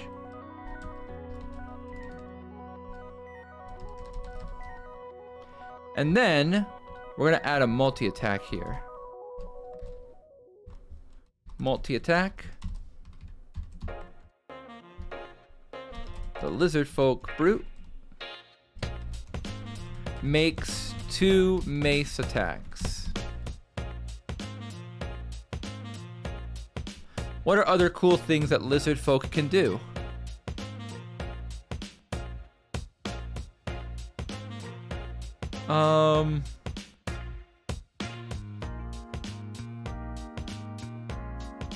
Looking at what he has.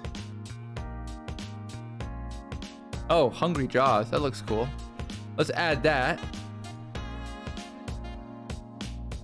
So instead of Cowardly, Hungry Jaws. We're pulling this from the racial features of lizard folk, which would normally be something that you give to like player characters, but we're going to use those for our bosses.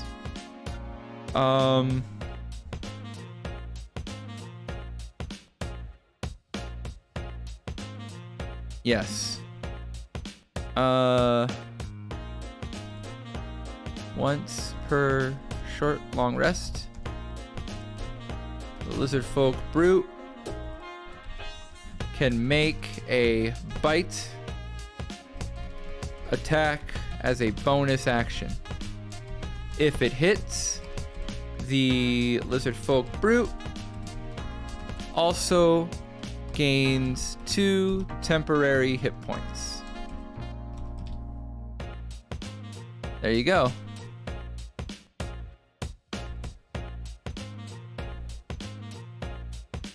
Oh, this should be your speed, not our speed.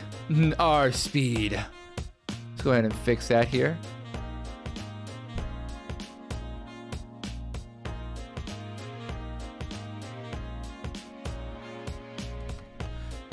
What about reactions? I don't think I want to give him any reactions. He has no reactions, but I will give him something else. I'm going to call him an opportunist. Opportunity attacks that the lizard folk brute makes is at advantage. So the idea is that you need to like, you really want to disengage or deal with him in some way. All right.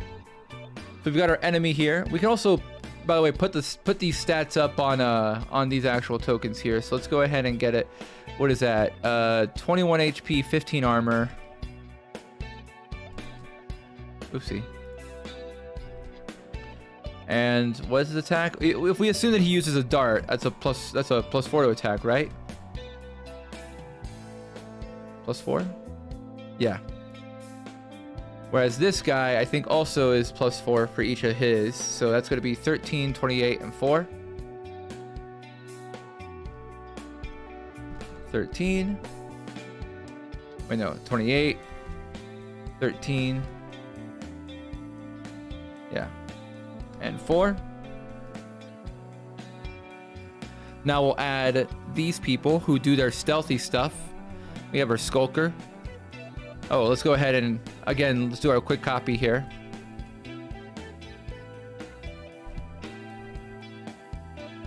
Lizard Folk Skulker. He's going to be medium. And, by the way, these characters are going to be evil. Let's make these people evil.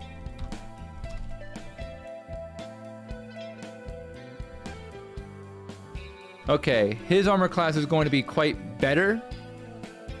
So we'll put him at probably 15, but we'll make him quite weaker.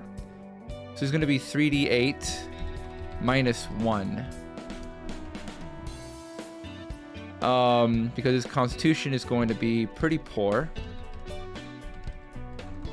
His strength will be typical. His dexterity will be good, like so. And his wisdom will be probably decent, but nothing else. Uh-oh. Uh-oh. Where'd this go? There you go. This should be +0. There you go. Alright, so if we do 3d8, that's 8 plus 5 plus 5, it's 18, but then you subtract 3, so he only has 15 hit points. And just like before, he is going to be 1/2. That's fine. His skill is going to be in stealth as well, which puts him at +4. As well as deception at +4.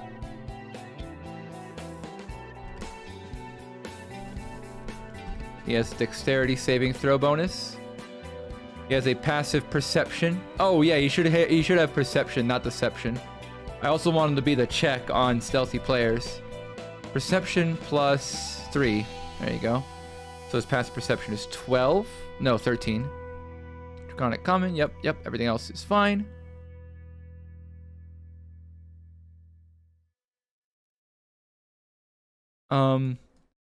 Actually, looking at this guy, I realize that he has... Yeah, he's fine. I noticed that the picture has arrows, and I gave him darts. There's a bit of a disconnect there. Maybe I'll fix that later. Okay, everything else here is probably fine. Yes. All right. So he has a bite. I'm also giving him a dagger. Melee weapon attack, which is plus... Oh, this should be only plus 2, I think, because your strength is basic. Yeah. Due to hit, so this would be 3 damage. And dagger, melee, or ranged. Plus 4 to hit, reach 5 feet. Or... ranged, what is it, 20 to 60, I think, for daggers. 1 target. This should be 4 plus 2, which puts it at 4 piercing damage. And no multi-attacks. Okay. So we're gonna give him special abilities.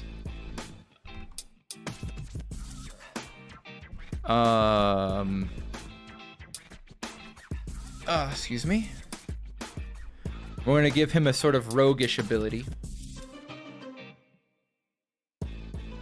What's a how do they refer to this? Oh, I think it's ambusher. Ambusher. If the lizard folk skulker attacks an enemy,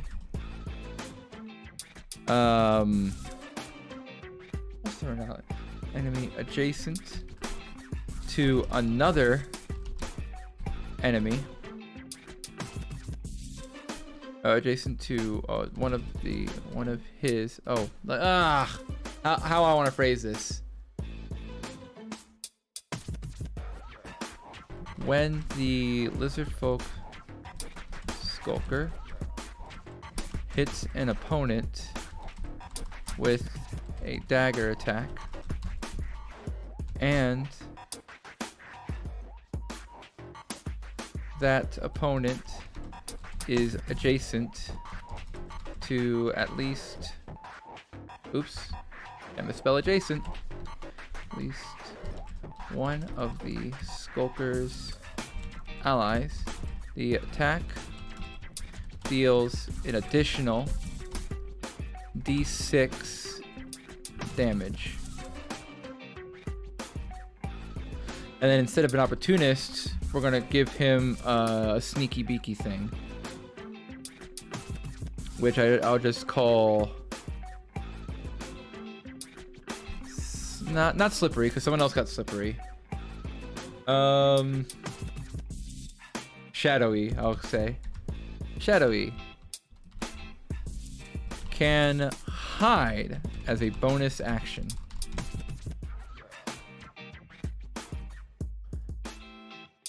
What else do we want to give this person?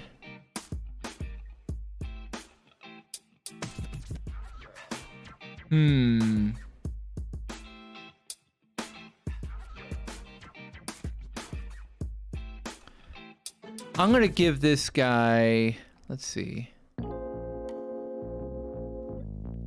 I think that's it. I think that's good enough. Maybe I make this guy... No, I think that's it. I think that's all we need.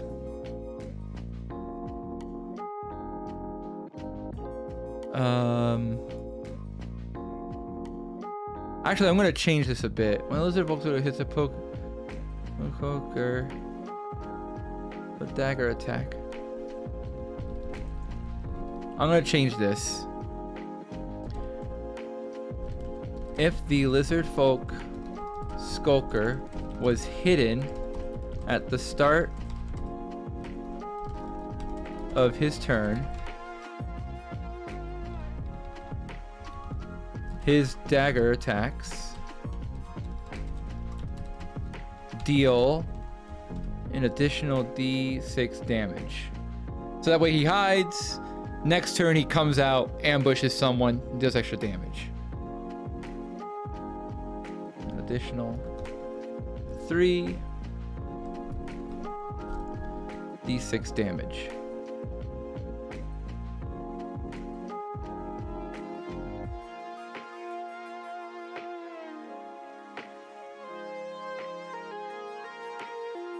Is that? I feel like that's not enough. Let's do 6, 2d6. Because how much health are people going to have at this point? Let's assume a worst case scenario. Let's assume a wizard with like okay constitution. A wizard starts with 6, they get 7, and they get to like 9. This could knock down a wizard if he rolls well. Let's do 4 with a d8. Yeah, I like this.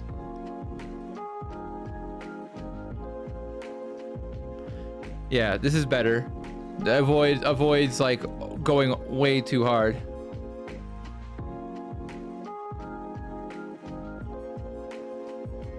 All right. We've got our skulker. I'm gonna go ahead and copy this, and then we're going to have our last enemy of the basic minions, Lizard Folk Shaman. Lizard Folk Shaman is not gonna have very much to go with. I think they're going to have 14 with mage armor, and they're going to have probably more, I think about the same amount of health, maybe a little less. So we have 6 plus 4 plus 4, that puts them at 14, but we're giving them a lot of constitution, so that puts them at 20. So we're playing this. His dexterity is going to be really bad. Maybe like, okay, not that bad. His dexterity is going to be straightforward. His constitution is going to be what's good here. And his charisma is going to be all right.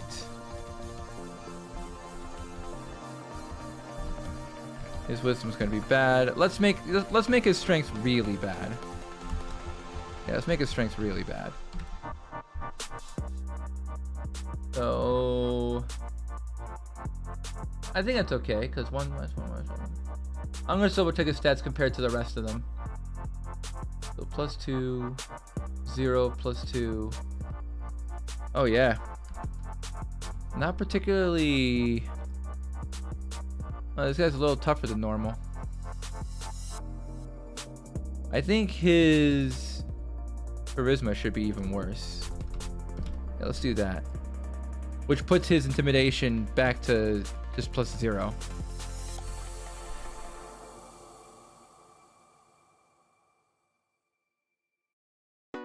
+2, +1, +1. This guy is okay to have good stats, because he's also just kind of a weakling. He kind of sucks.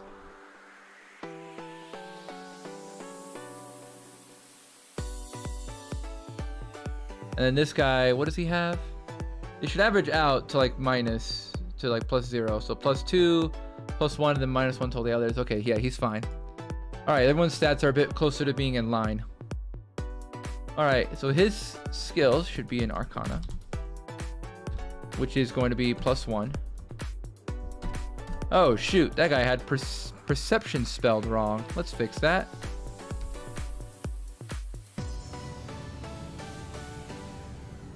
All right. His saving throw is going to be in Constitution. +4. His passive perception is Poopy Pants, so back to 9. Everything else is good. He can hold his breath. He can bite. And we're going to do Bone Club. Whoopsie. Let's go ahead and just...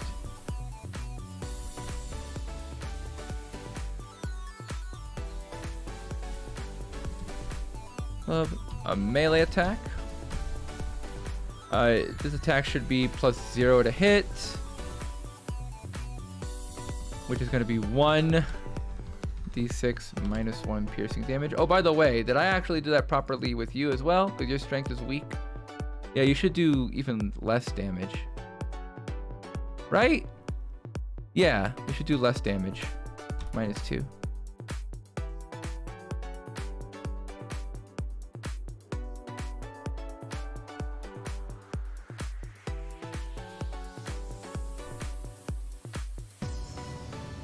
Although that would be 1, 2, 1, 1, 1, 2, 3, 4. My brain. We'll just leave it at 1. Okay. Bone Club is going to be the same. +0 to hit. Reach 5 feet. That's it. 1 target. But on hit, it's going to be slightly worse. It's going to be d6 -2 bludgeoning. And the target has disadvantage on all saving throws, like a curse, until the end of your next turn.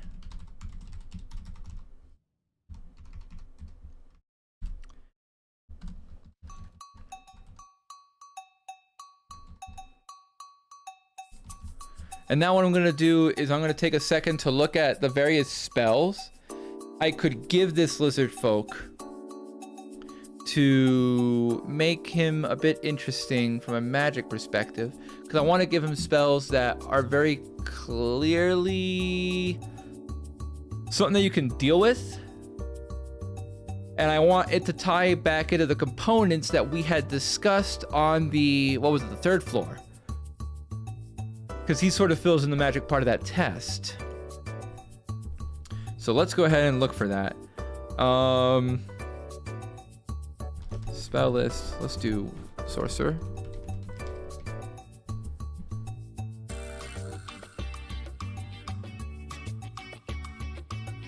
Let's see.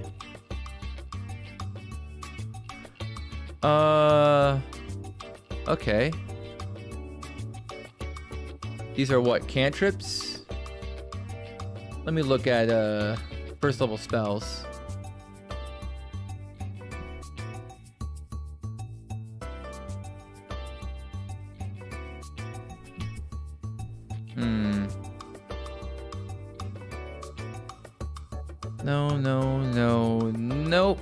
Nope. I don't like any of these.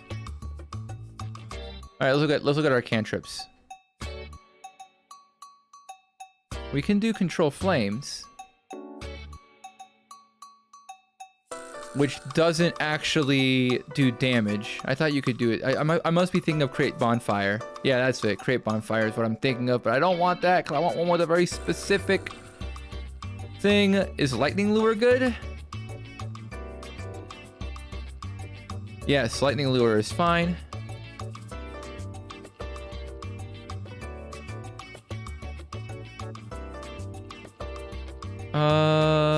Okay. Water. Thunderclap. Okay, Thunderclap works. Do you have anything that requires a material component?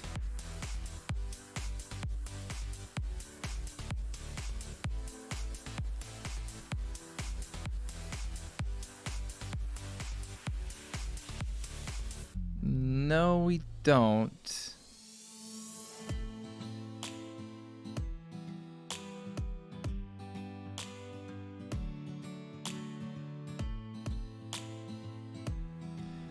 Let's see. I see. Okay, so here's what we're gonna do. We're gonna go ahead and give this guy some natural spell casting, and we're gonna choose a very specific set of spells to sort of demonstrate the different components. So we're gonna go ahead and just do. We're gonna go ahead and copy one of these because we might use these for later. Yes. Natural spell casting. The lizard folk shaman is a natural Natural spellcaster. Spellcasting ability. Charisma. Attack. Roll +1. 3 actually. Spell DC 11. The lizard folk can cast the following spells. Lizard folk, shaman, cast the following spells at will. Lightning lure. What was the other one? Thunderclap. Right, lightning lure, thunderclap. What other spell? I want to give him one more cantrip that I just think is good. Not dancing lights. Green flame blade. I don't like that because it requires you to have a weapon. Infestation.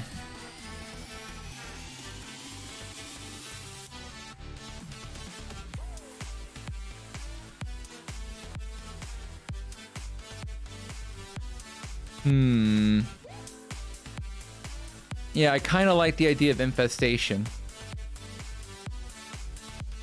Okay. Infestation. And we'll do this one two times a day. Mage armor. And shield.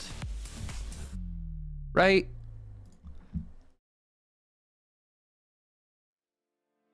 What is mage armor? Yep, mage armor and shield is fine.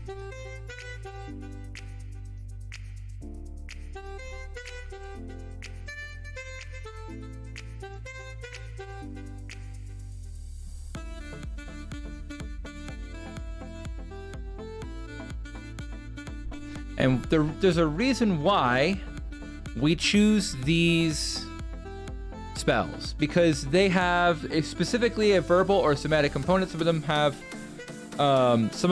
both those components as well as a material component, and we can use this to sort of demonstrate. I'm gonna go ahead. Special note.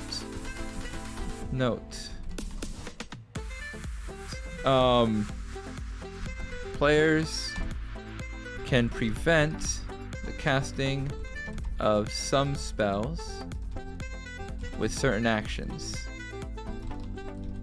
A grapple prevents somatic spells, which includes... What are somatic spells? That would be infestation, as well as thunderclap, as well as I think it's everything except...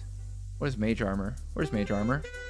Yeah, mage armor and shield. Basically, if you grapple him, the only thing he can cast is lightning lure.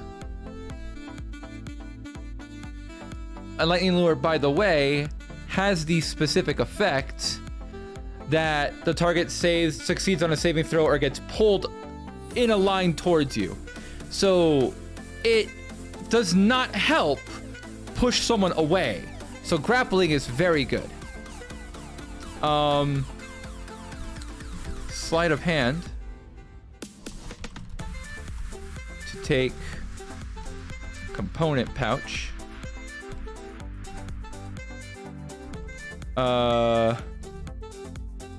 Prevents material spells, which includes infestation and mage armor. And then what is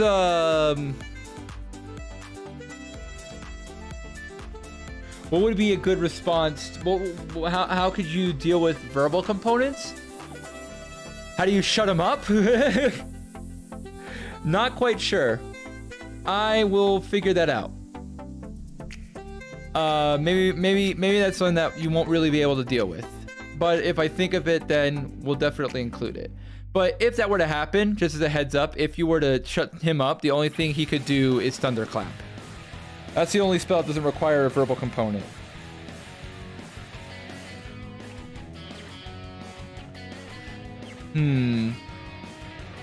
But we're making that note here. And now we're going to give this guy a few more special abilities. We're not going to give him a reaction because he already has a reaction in Shield. Shield is a reaction spell you can cast. So we're going to give him special abilities.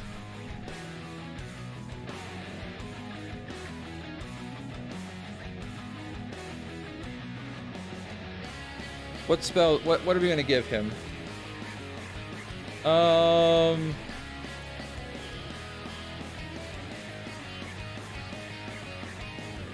Let's see.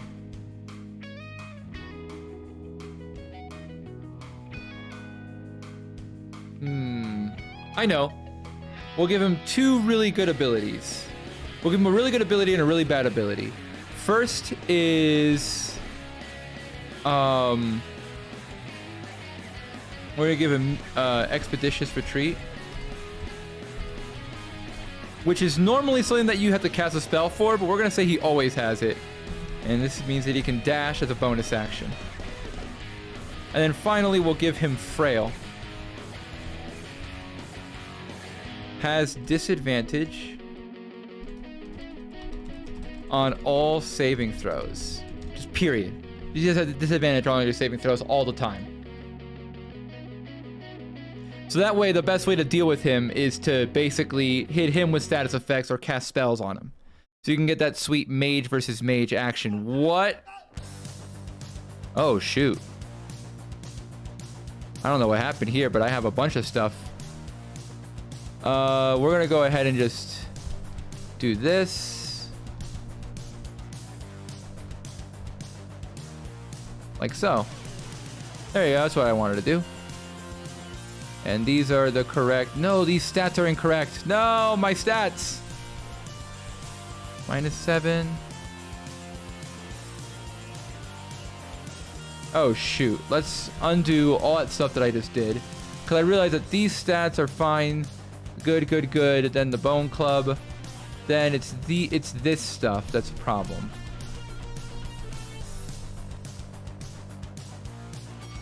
Yeah. Go back to the reaction section, like so. That's what I want. Good. All right. Excellent, excellent. Now we have our 4 sort of minions. 1 super weak, afraid minion doesn't want to fight. You can convert him. 3 actual people who want to fight that all have their own strengths and weaknesses.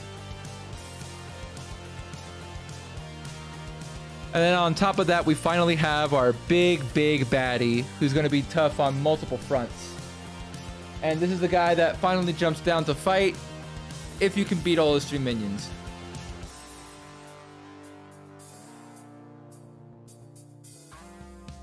And we're going to make him kind of like the Brute, but not entirely. But he's also got to be tough on other things. I gotta think of a way to make him interesting.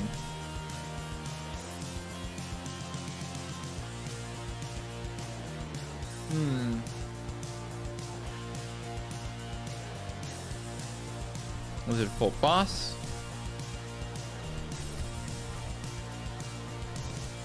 Your natural armor is gonna be 13 at this point. I'm gonna give him 15. All right, and we're gonna give this guy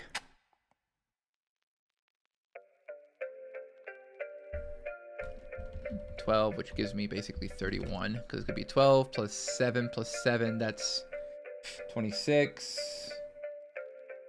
No, I should have 29. We're gonna make him pretty average across the board. He's gonna have good strength. He's gonna have normal that. He's gonna have normal con, but he's gonna have something like this. And he's actually gonna have average like soft stats. So we're gonna give him maybe 10 intelligence, keep him at 8 wisdom, and then 11 charisma. Let's give him good charisma. Something like this. Like so, plus 2, plus 1. Okay, perfect. Now, for his skills, we're going to give him Intimidation. We're also going to give him Performance. let's do deception. +3. He's gonna have a charisma saving throw +3. His passive perception is still 9. And he's going to have a proper challenge. Now, what is his weapon gonna be? I kind of like the idea that he has like the spear. He has the spears and javelins. He does chucks. He's a chuckster. So we're gonna do javelin here. Bite and javelin. So for biting, oh, anti-social Oni, thank you so much for the follow. We're just about finishing up our final boss monster for our 5th floor, clearing up the big leg, the first big leg of our sort of 100 floor dungeon challenge. We're hitting our 3rd wave right now, designing our boss guy. I am a panda. Thank you so much for noticing. My name is Dryab and I am a panda VTuber. I do chill TTRPG content like you're seeing now and occasionally do some other variety hype, which recently mostly includes Dead by Daylight.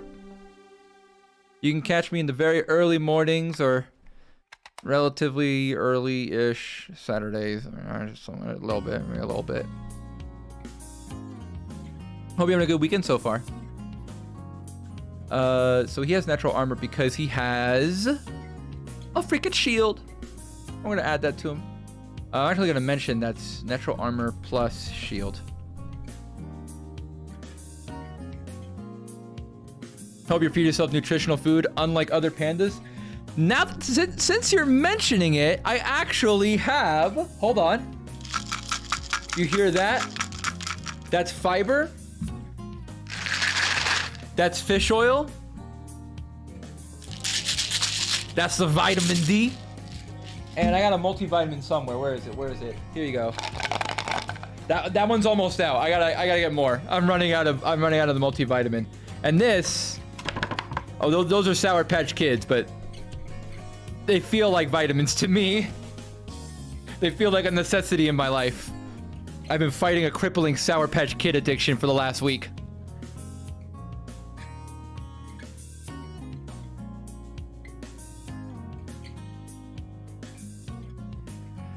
Blah, blah, blah. What was I doing? Right. We're gonna do spear and javelin. Well, javelin specifically. So let's do, we have a bite. That one's for sure. And his strength is good. So we're going to go ahead and +4 to hit, reach 5 feet. Yep. Same as always. Thank you, Oni. I'm glad that you support me in my sour phase. I'm not the goth. I'm not the goth girl. I 100% recognize that it is a phase, Mom. Javelin, right. Javelin. Melee or ranged. Weapon attack. It's gonna be a +4 to hit. It has a reach of 10 feet or ranged 20 to 60. One target. And this is going to do 5, right? D6 +2 piercing damage. And we're gonna have a lizard folk boss. Makes 2 javelin attacks. What? Makes 2 javelin or bite attacks.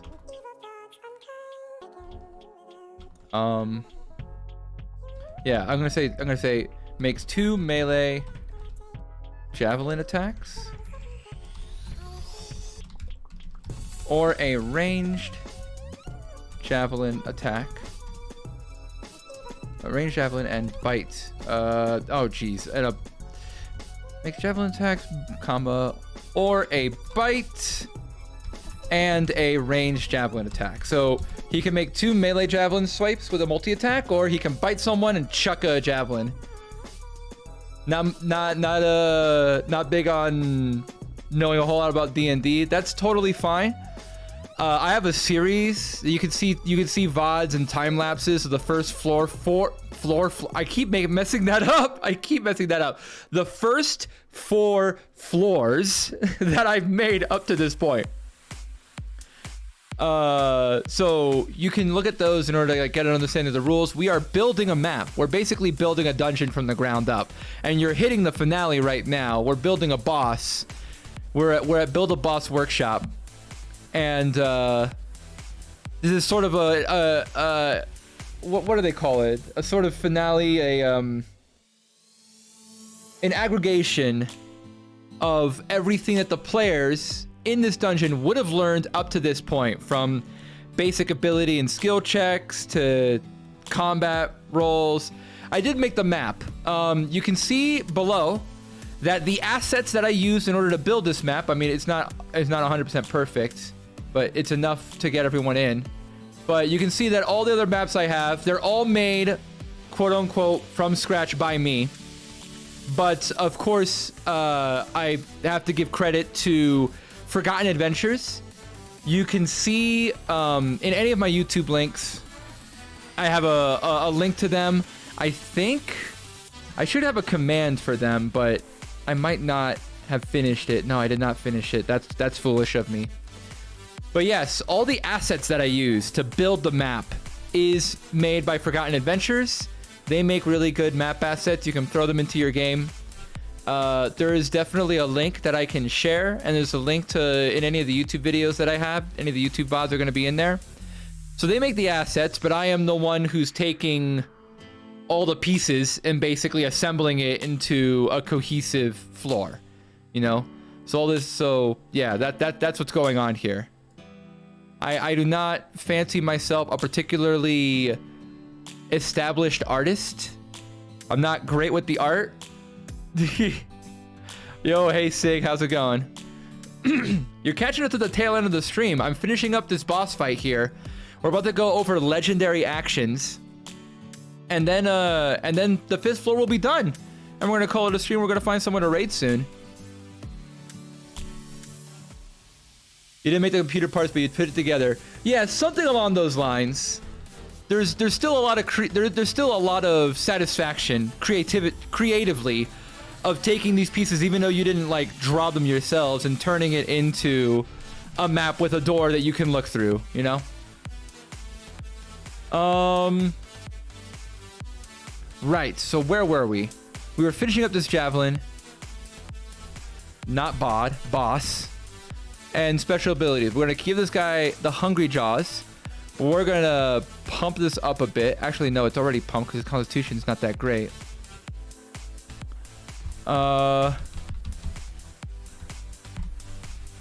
Whenever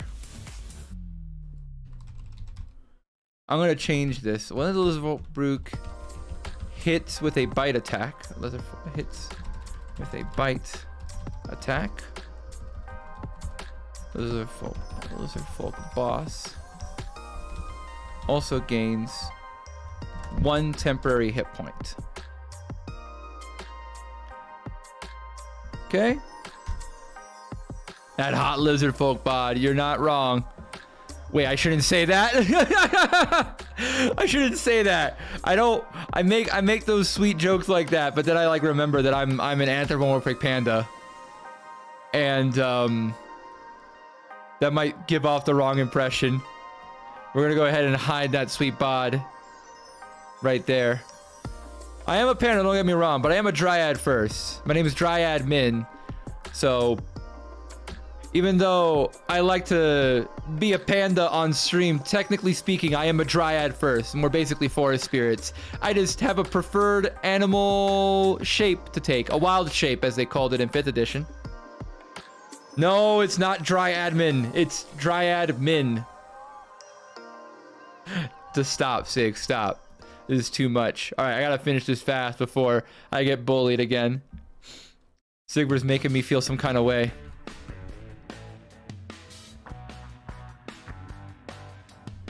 Special abilities. Okay, so we're gonna keep that special ability as it is, and then we're gonna give him a reaction.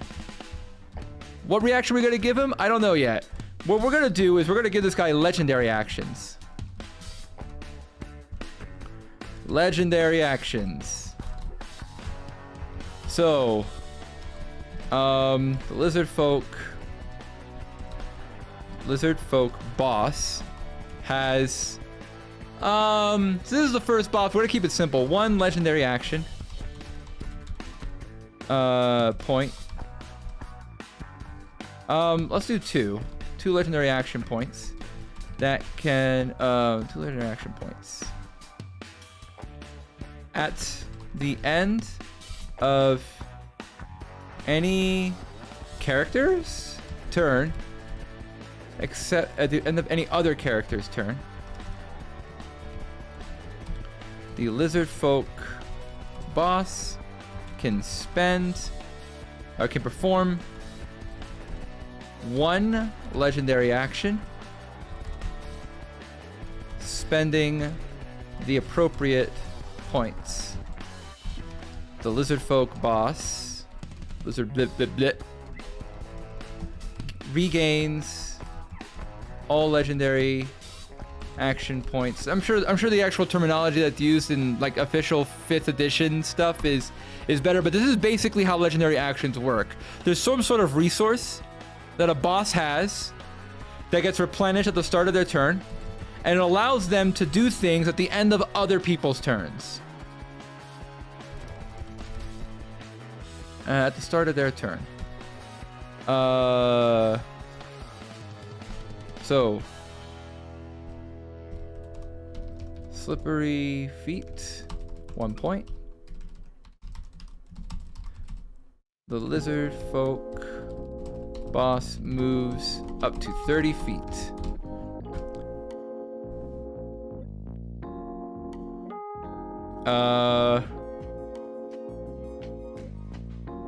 What else? Engage. Engage. No, I read. How would we phrase when you activate like a trap? I guess, you know, activate trap is probably the simple part. Activate trap. 1 point. Oh, we'll do 2 points actually. 2 points. The lizard folk boss activates 1 of his lair actions.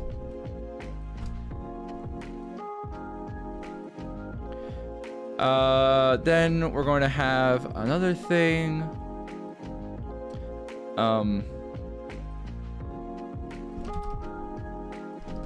Jaw snap. 1 point. The lizard folk boss makes a bite attack.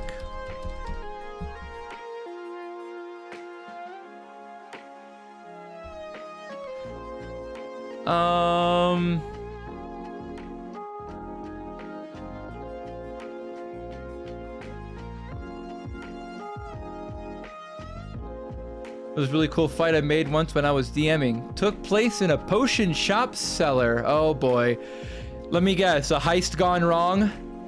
Use a random potion effect chart. When characters bumped into the shelves and walls, it broke and smashed potion bottles so they could drink them on purpose or throw them. That's pretty neat. I do like that. That's sort of... Any fight that like uses that cool environmental stuff is always something that is valuable. Like, you can't be understated how much that improves the sort of combat decision-making experience. Lizard folk makes a bite attack. What else can we do? I want to give this guy 1 more legendary possibility.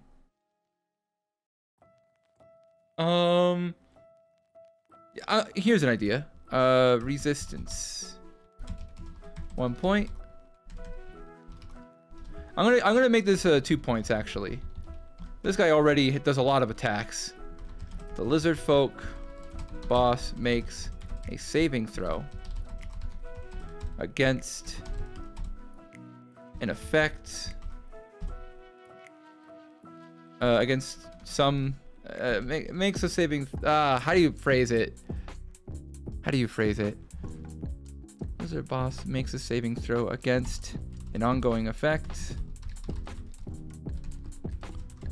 that a save can prevent, as though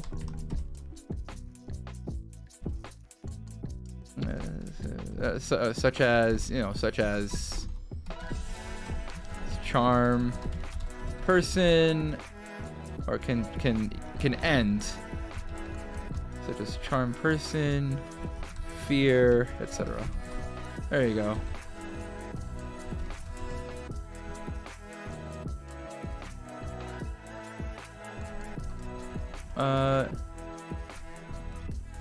Each legendary action can only be used once per round.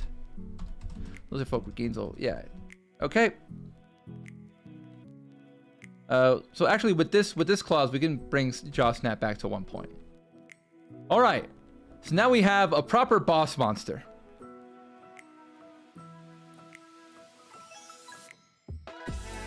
The last thing I want to do is write down the different lair actions that can be performed. Lair actions. While the lizard boss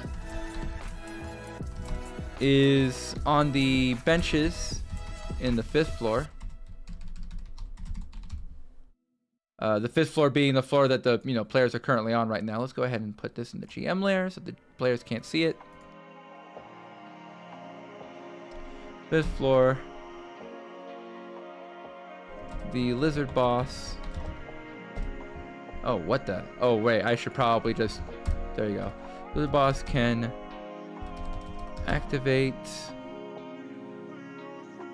an arena trap once per round. The lair action takes place at initiative count 20.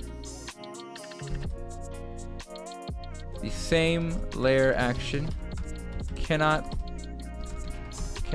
be used 2 times in a row. When the lizard boss is on the 5th floor, but not on the benches,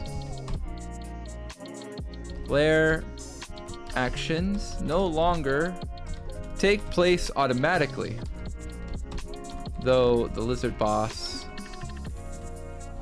may still activate them with a legendary action.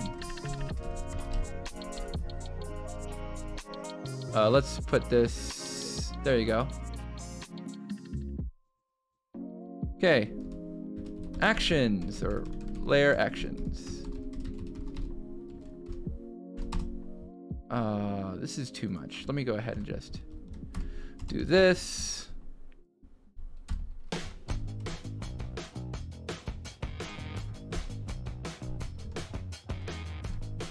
There you go. That should be easier. Yeah, okay, perfect. Lair actions. Wall of flame. The walls of the arena spew violent flames. All creatures. Creatures is the word. Sorry. I just realized that creatures is terminology that's used in D&D. Don't worry, I'm a smart DM. It is not character, it's creature's turn. Intelligence. Brain activating. Neurons go. Okay, all creatures within 10 feet of the walls must pass a DC 12 dexterity saving throw.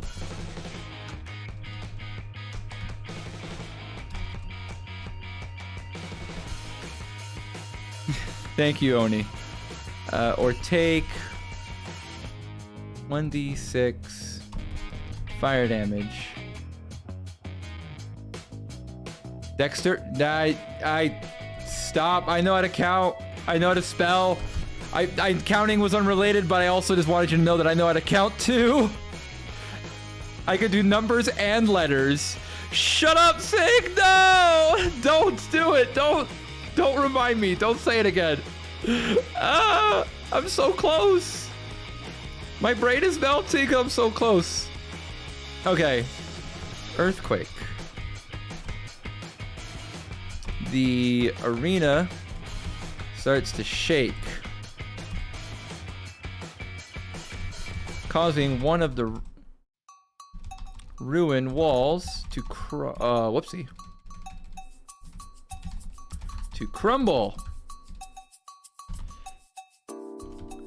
Each character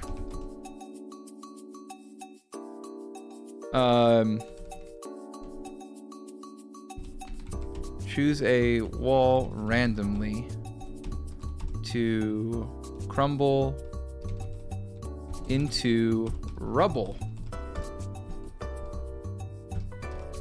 The rubble acts as difficult terrain, and anyone standing on the rubble as it crumbles must make a DC. I'll make this one a bit tougher.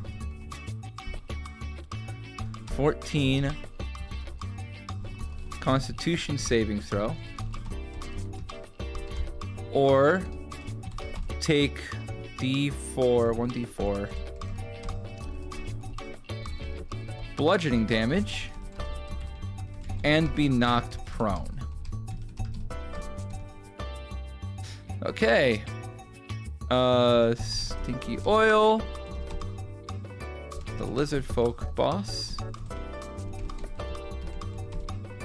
throws a flask of oiled troglodyte perfume at a creature it can see. That creature... Oh, wait. Maybe not Constitution. This should be Strength. Because I want Constitution for this one. That creature must make a DC 13 Constitution saving throw. Or... Hold on. Hold on. Actually, let me change this a bit. Throws a flask of troglodyte at a point. Or they perfume at a point.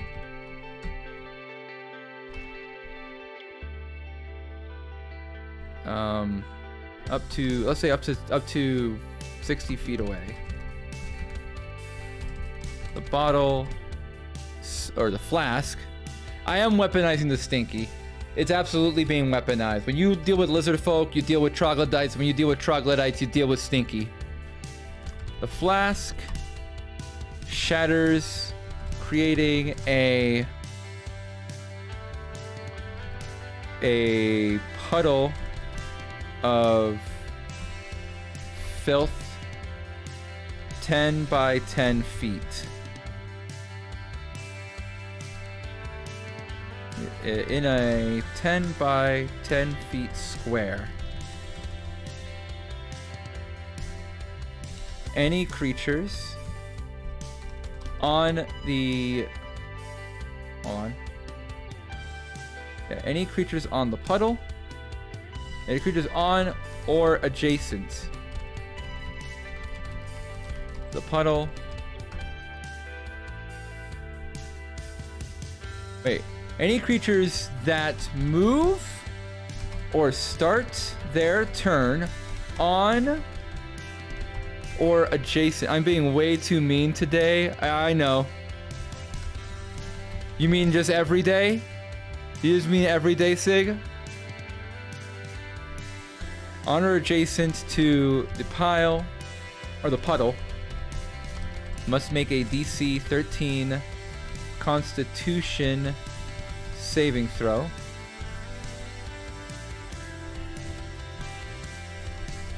Or be poisoned until the start of their their next turn, or until the end. I'll say the end. So the end of their next turn. Should it be the end or the start? I'll say start. Until the start. Until the start of their next turn. Any creatures on the puddle. Any creatures on the puddle are... Oh wait, say while creatures. Wait, before I say that, lizard folk. Of course, lizard folk automatically pass this saving throw, for sure. The way I'm mean to you is my yeah. You're the high school kid mean, where you're like, not high school. High school is too mean.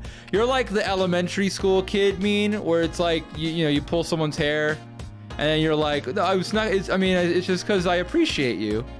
It's like you like someone, so you like put gum under their desk. I don't know, and you put a spider in their backpack. I'm familiar with that kind of mean. Creatures that, well, wild creatures are on the puddle. They have disadvantage to the wall of flame, dexterity saving throw, and are vulnerable to fire damage. Vulnerability to fire damage just means you take twice as much. So if he chucks a thing on the wall and you stay on the wall, you're gonna get burned really badly. So don't do that. All right, and those are your lair actions. Is the puddle difficult terrain too? The puddle is not difficult terrain. While creatures are on the puddle, they have disadvantage to the wall flame dexterity throw and are vulnerable to fire damage. Oh, I should also mention...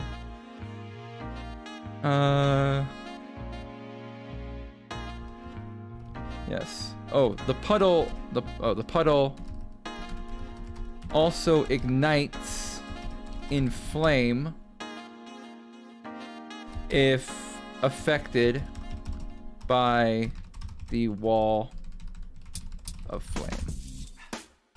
While creatures are on the puddle, they have disadvantage to the wall of flame. Okay, there you go. So that way, if he throws a puddle like here, like if he, where's my drawing? Is it this? Beam. I don't want a beam. So if you like throws a puddle here, and you're standing here, that wall of flame is still gonna hit you because it's gonna ignite the puddle with you on it. But the puddle is not difficult terrain. No. It's greasy, it's oily, but it's not enough to like make you slip or anything like that. The primary effect is that it's stinky, like a troglodyte smell, and it can cause you to be quote unquote poisoned. Poisoned in D&D doesn't mean that you take poison damage. Often it will mean that, but strictly speaking, the poisoned effect just means you have disadvantage on, what is it, ability checks and attack rolls, I think? So that's all that means.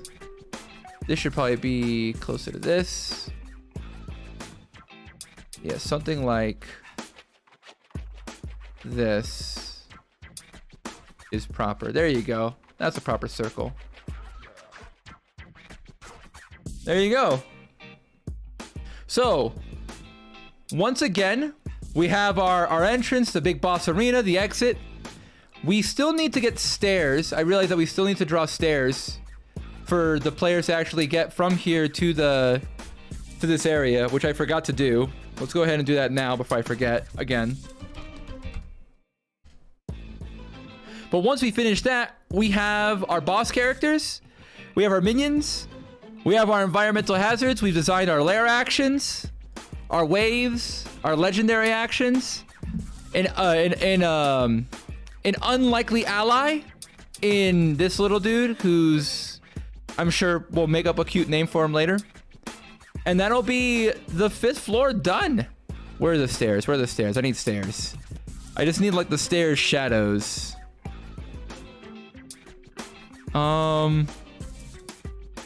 Let's see. Oh, excuse me. Let's see. Where is it? Where is it? Where is it?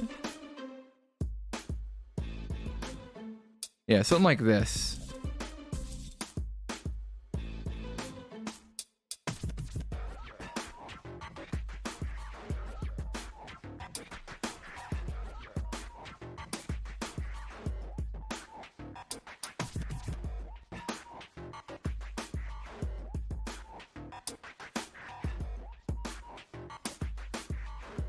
And then we'll add some texture to this.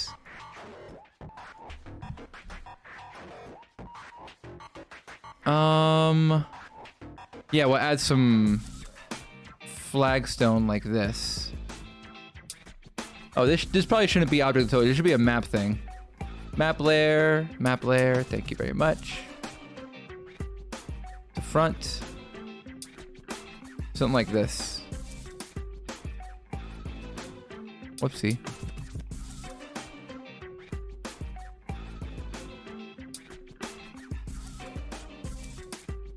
Something like this.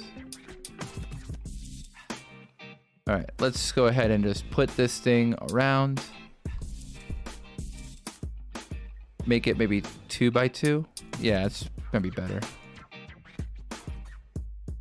Pardon me.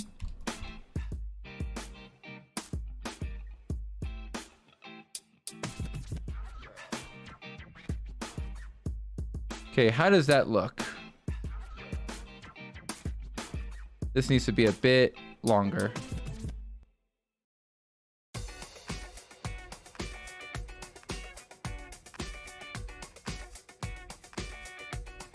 And this needs to be a little below here. Yeah, like that. Put this to the front.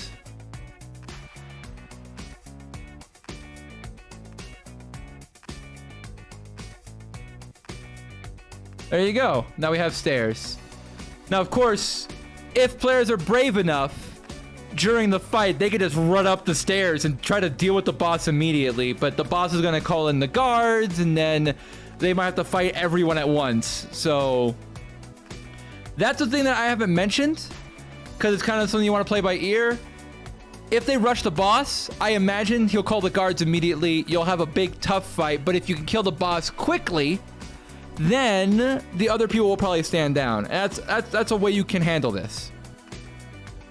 But there you go. Now we have that. Now the map is complete. We have everything set up. And that's like the big leg. That's 5%. 5%, the first big leg, the first level of the quote-unquote 100 floor dungeon challenge complete. And I gotta make the time lapses. I still haven't made a time lapse for the 4th floor. I haven't even made that one yet.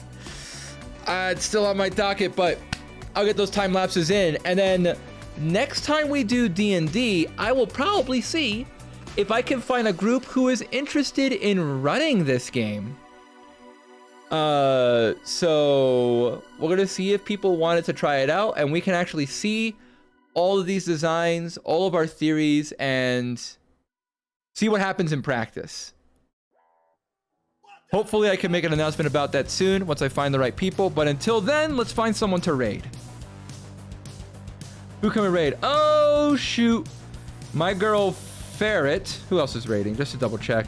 Yeah, my girl Ferret's streaming right now. What is she streaming? I can't even tell. What are you doing? What are you doing, Ferret? You're doing... Oh, you're doing Spyro. All right, we're giving her some love. We're gonna do our classic D&D raid for initiative. So you can use this, or you can use Tomb Raid instead if you are not subbed. As well, either one works. But here's gonna be our message.